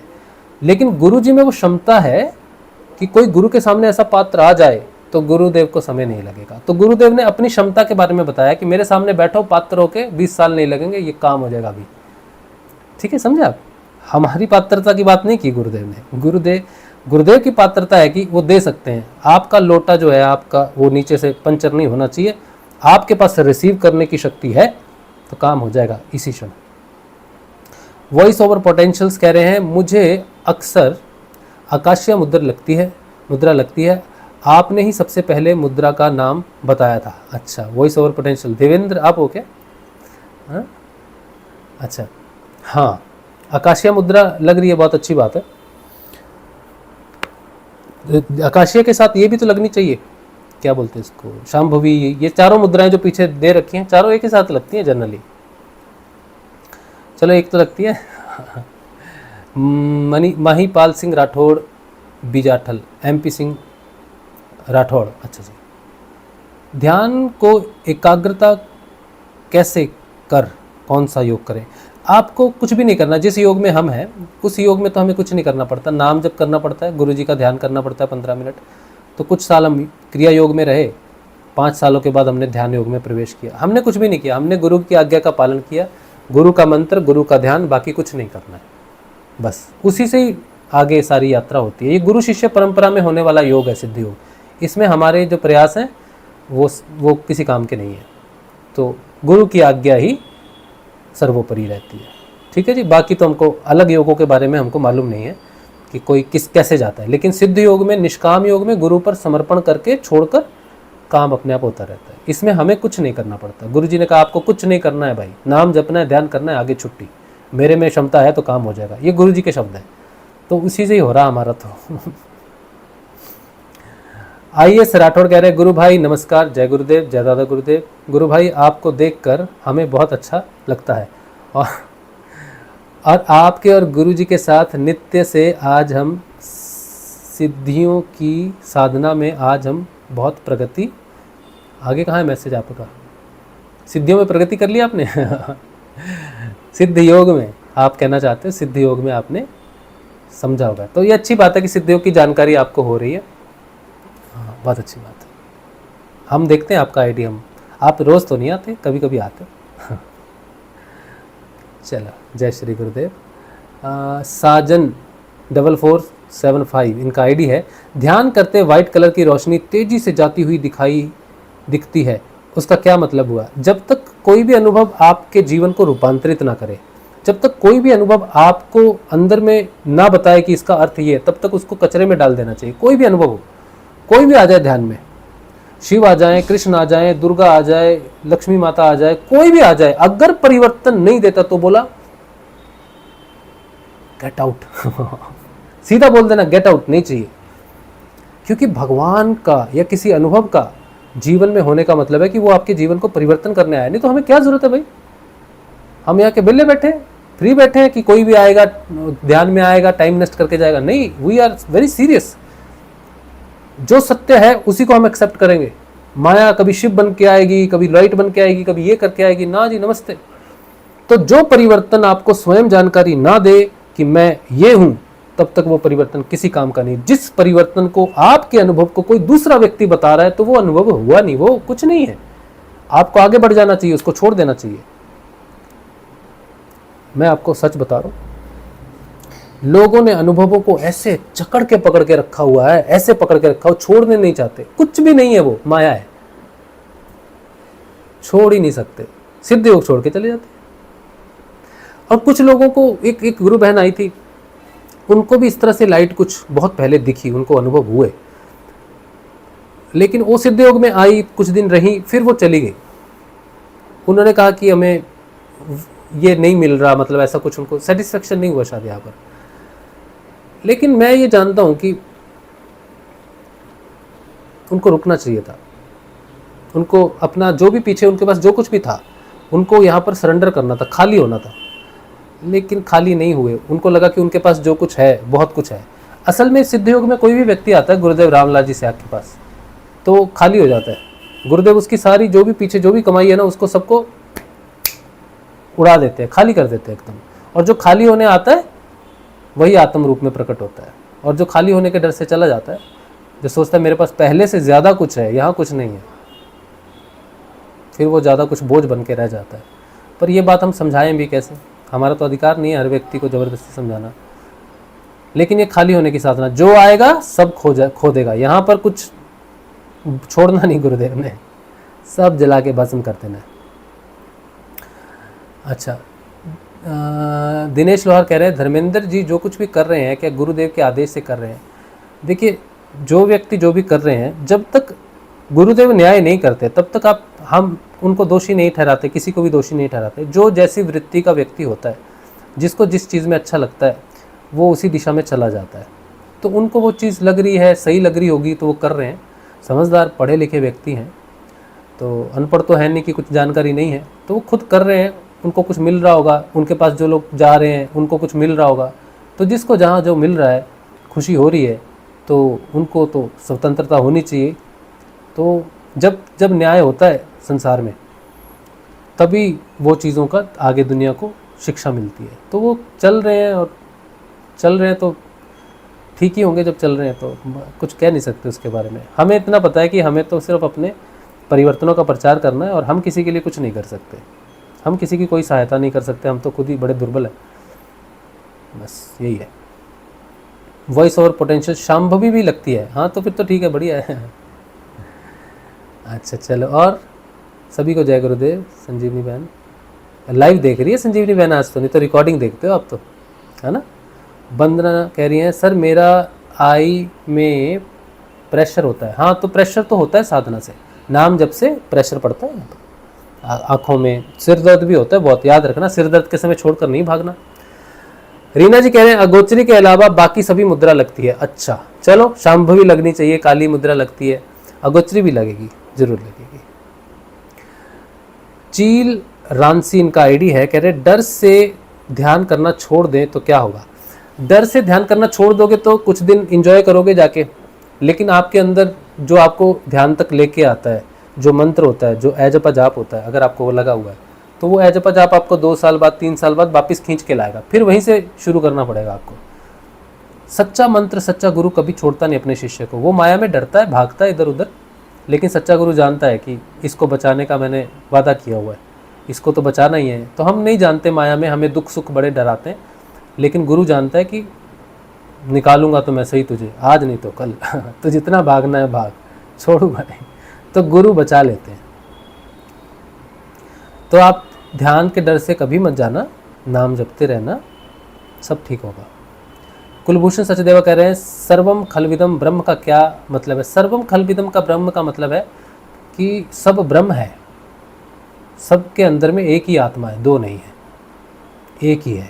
वो एकत्व अद्वैतवाद को दर्शाता है कि ब्रह्म के सिवाय कोई भी नहीं है। तो जब कोई व्यक्ति पूर्ण रूप से आत्म रूप से चेतन हो जाता है, फिर वो उठ जाता है, फिर वो सारे भावों को देखने लगता है, सारे शरीर को, इस प्राण को, मन को, बुद्धि को, आनंद को, चित्त को, सत्य को, सब चीज़ों को देख सकता है। और वो देखता है कि मेरी ही चेतना है। एक तो ये भाव होता है कि मैं ही हूँ ब्रह्म सब चीज़ों में। लेकिन अब सोचो कि मैं आपकी दृष्टि या आपके मन को, मैं सारे संसार के मन को तो नहीं जानता, मैं तो अपने मन को भी नहीं जानता अच्छी तरह से। इसका मतलब है मैं अभी ब्रह्म के रूप में नहीं आया। जो व्यक्ति अपने मन को जान लेता है, अपने शरीर को, अपने प्राण को, अपने इन सातों कोशों को अच्छे से जान लेता है, वो इस संसार में सभी को जान लेता है। सूरज में कितना ताप है, इस ब्रह्मांड में कौन सा ग्रह कितनी दूरी पर है, कहाँ है, चंद्रमा में क्या ठंडक है, आपके अंदर क्या विचार है, वो अमेरिका में बैठा वो क्या सोच रहा है, सब पता चल जाता है, क्योंकि मैं अपने आप को जानता हूँ। तो ब्रह्म ही है, जो ब्रह्म हो जाता है वो फिर सब कुछ जानता है। सर्वम खलविदम ब्रह्म अहम ब्रह्म अस्मि, मैं ही हूँ ब्रह्म जो सब में है। लेकिन ये कहने की बात नहीं है, अहम की बात नहीं है, ये बात है प्रकट करने की। और व्यक्ति अपने आप को धोखा नहीं दे सकता। उसे मालूम है कि वो नहीं जानता कि अमेरिका में बैठा इस समय वो कोई व्यक्ति क्या सोच रहा है। पता है ना आपको? नहीं पता ना? तो यही सच्चाई है कि हमने अभी वो स्थिति हासिल नहीं की है। तो कभी किसी मनुष्य को अपने आप को धोखा नहीं देना चाहिए कि वो कोई अवतार है, वो ये जानता है, वो जानता है। वो अपने आप से पूछे कि तेरे बगल में कितने आदमी बैठे हैं रूम में, क्या विचार चल रहा है उनके मन में, अमेरिका में कौन क्या सोच रहा है, पाकिस्तान में कौन क्या सोच रहा है, कहाँ क्या हो रहा है, उसको सब जानकारी हो जाएगी। चंद्र की जानकारी, सूर्य की जानकारी, उस गैलेक्सी की, उस गैलेक्सी की, पूरे ब्रह्मांड के कण कण की जानकारी है उसको। वो ब्रह्म है। और जिसे अपनी जानकारी ना हो वो अपने आप को धोखा कैसे दे सकता है? जब तक आप इस स्थिति में नहीं पहुंचते तब तक यात्रा चलती ही रहेगी। और तब तक आपको यही कहना पड़ेगा कि भाई यात्रा चल रही है। इसके बाद अगर लोग उठे और कहें हमको ये जानते हैं, हमको ये सिद्धि हो गई है, वो सिद्धि हो गई, दुनिया की भलाई में लग जाएं, तो तुमने ब्रह्म की साधना तो छोड़ ही दी, ब्रह्म का रास्ता तो छोड़ ही दिया, तुम तो लोगों की भलाई में लग गए। तो वो तो रुक गया तुम्हारा काम, तुमने अपनी यात्रा छोड़ दी ना, क्योंकि तुमने ये जान लिया कि तुम्हारी यात्रा, तुम्हारी सहायता के बिना वो व्यक्ति कुछ नहीं कर सकता। तुमने ये मान लिया कि तुम्हारे अंदर तो ब्रह्म प्रकट हो सकता है, उसके अंदर नहीं हो सकता। बस तुम्हारा यही सोचना कि तुम्हारे अंदर हो सकता है, उसके अंदर नहीं हो सकता, इसलिए उसको मदद की जरूरत है, यही तुम्हें नीचे उतार देती है। जो तुम्हारे अंदर प्रकट होकर तुम्हें सुधार सकता है वो इस कण कण में प्रकट होकर सुधार सकता है। इसलिए हम किसी के लिए कुछ नहीं कर सकते, किसी की कोई सहायता नहीं कर सकते। अगर किसी की सहायता कोई कर सकता है तो उसके अंदर का ब्रह्म कर सकता है। तो उसे अपनी आत्म जागृति के लिए प्रयास करना चाहिए, ना कि किसी दूसरे व्यक्ति की आशा में रहना चाहिए कि ये व्यक्ति मेरे लिए कुछ कर देगा। और जो ऐसा व्यक्ति सोचता है कि ये मेरे लिए कर देगा, वो कर देगा, ये साधना में मेरी मदद कर देगा, वो व्यक्ति नालायक है। और जो व्यक्ति उसकी सहायता इसलिए कर रहा है कि ये अपनी सहायता नहीं कर सकता है, मैं इसकी साधना आगे बढ़ाऊंगा, वो महानालायक है।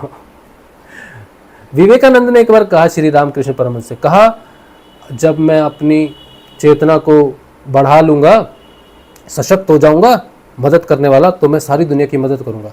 तो रामकृष्ण परमहंस ने कहा, वो तो सीधा गाली देते थे। सीधा गाली देते थे। हाँ, गाली देके बोला तू कौन है, कौन है तू, किसकी मदद करेगा तू, डांट दिया। विवेकानंद के मन में यह भाव आया कि दुनिया की मदद करेगा। रामकृष्ण परमहंस ने कहा बैठा रहे जहां पे रहे, तू कोई किसी की मदद नहीं करता है, तू अपनी कर ले पहले। तो जो तेरे अंदर जागृत हो सकता है उसके अंदर भी जागृत होता है। तूने सिर्फ मैसेज पहुंचाना है, तूने सिर्फ पहुंचाना है कि तू अंदर से भाई इससे जुड़ तो हो सकता काम, तूने कुछ नहीं करना, लेकिन जो करना है उसके अंदर का चेतन तत्व करेगा। इसीलिए संभल के चलना, कभी किसी के लिए कुछ मत करना। इसीलिए मैंने सत्संग किया तो उसमें मैंने ये बोला था कि भाई ये रेकी करने वाले तो नहीं बढ़ेंगे आगे, क्योंकि रेकी करने में क्या होता है कि हम भलाई के चक्कर में फंस जाते हैं। तो ये समझने वाली बात है।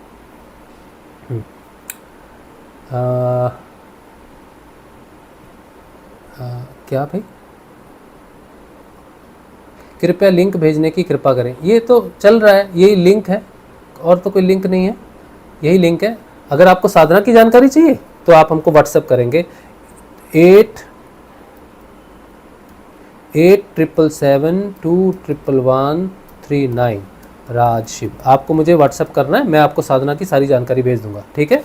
उसमें गुरुजी की वीडियो रहती है जिसमें संजीवनी मंत्र रहता है, गुरुजी का दीक्षा वीडियो रहता है आधे घंटे का, गुरुजी की तस्वीर रहती है, एक ध्यान विधि के लिए एक बुकलेट होती है वो रहती है।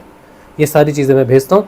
उसके साथ मैं एक वीडियो भेजता हूँ, उसमें मंत्र के बारे में बताया, वो मेरा वीडियो, कि मंत्र में बीज कैसे काम करता है, फल कैसे काम करता है, फिर गुरु शरीर है, मनुष्य है, उसका ध्यान क्यों करें उसके बारे में बताया, फिर ईड़ा पिंगला का ध्यान, सुषुम्ना का ध्यान बताया कि सुषुम्ना का ध्यान कैसे अलग है ईड़ा पिंगला से, और फिर एक दो वीडियो और। तो ये 4 चीज़ें हम भेजते हैं आपको ताकि आपको पूरी जानकारी हो जाए, ठीक है। अच्छा, और कोई साधना में, देखिए साधना में सहयोग की बड़ी ज़रूरत पड़ती है। अभी देखो ये थंबनेल है ना, ये लोकल थंबनेल है अभी जो मैं थंबनेल के लिए जो चैट जीपीटी यूज़ करता हूँ उसका सब्सक्रिप्शन हो गया ख़त्म, तो अब यही ऐसी थंबनेल आएंगे। तो सत्संग में सहयोग करें, अगर सत्संग को आपको अच्छा लगता है। देखिए थोड़ा थोड़ा सहयोग भी एक बड़ा सहयोग बनकर एक कार्यक्रम को चलाने में सहायता करता है, तो करें ज़रूर अगर आपकी क्षमता है तो। अच्छा चलिए, तो कृपया लिंक भेजने, अच्छा ये हो गया काम। गुरप्रीत सिंह कह रहे हैं सिद्ध योग में शरीर बिल्कुल ढीला छोड़ना होता है, बस बैठ जाओ, हाँ सहज अवस्था में बैठ जाओ, फिर अपने आप जो क्रिया होगी होने देना। विमला कुमारी जी कह रहे हैं 3 दिन पहले गुरुदेव से जुड़ी हूँ, अच्छा लग रहा है, बहुत अच्छी बात है, बहुत अच्छी बात है, बहुत बहुत आपको शुभकामनाएं। साजन कह रहे हैं स्वप्न दृष्टि के माध्यम से सोते वक्त सूक्ष्म जीव ट्रैवल करता है तो क्या अनुभव होते हैं? नहीं पता साजन मुझे, मैं इस विषय में तो कोई एक्सपर्टाइज नहीं रखता, मैं तो ध्यान के विषय में बात करता हूँ हमेशा, और अपने अनुभवों के विषय में बात करता हूँ, ऐसा अनुभव मुझे अभी नहीं हुआ।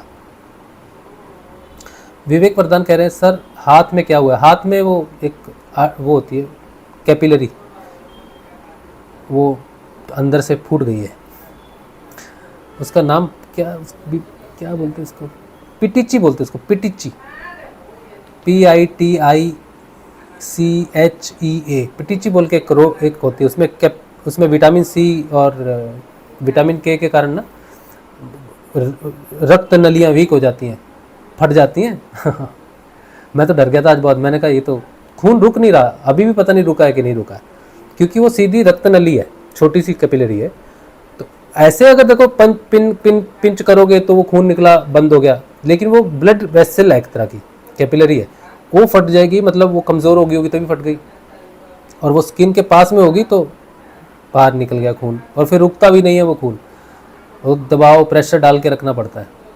तो आज तो हम थोड़ा डर भी गए थे, मैंने कहा निकल गया पता नहीं क्या होगा। तो ये जिंजिवाइटिस हो रखा है, ये सब हो रखा है, बीमार अवस्था में चल रहे हैं। कुछ दिन पहले मूलधारा में बड़ा दर्द हो रहा था, फिर वो ठीक हुआ, तो ये सब चीज़ें चल रही हैं, चलती रहती हैं चीज़ें, कोई बात नहीं। कलभूषण कह रहे हैं बहुत बहुत धन्यवाद, बहुत बहुत धन्यवाद, जय श्री कृष्ण। कैपिलरी में बोरो प्लस लगाइए, हाँ बोरो प्लस नहीं, बोरोलीन लगाया था, लेकिन वो मतलब ये कोई घाव नहीं है, घाव में आप लगा सकते हो, कैपिलरी से खून निकलना कोई घाव नहीं है, इट्स नॉट अ कट। सुफ्रामाइसिन ये सब लगाना इससे नहीं होगा, इसको सिर्फ प्रेशर से दबा के रखना पड़ेगा, जब खून क्लॉट हो जाएगा अपने आप बंद हो जाएगा तब वो बंद हो जाएगा।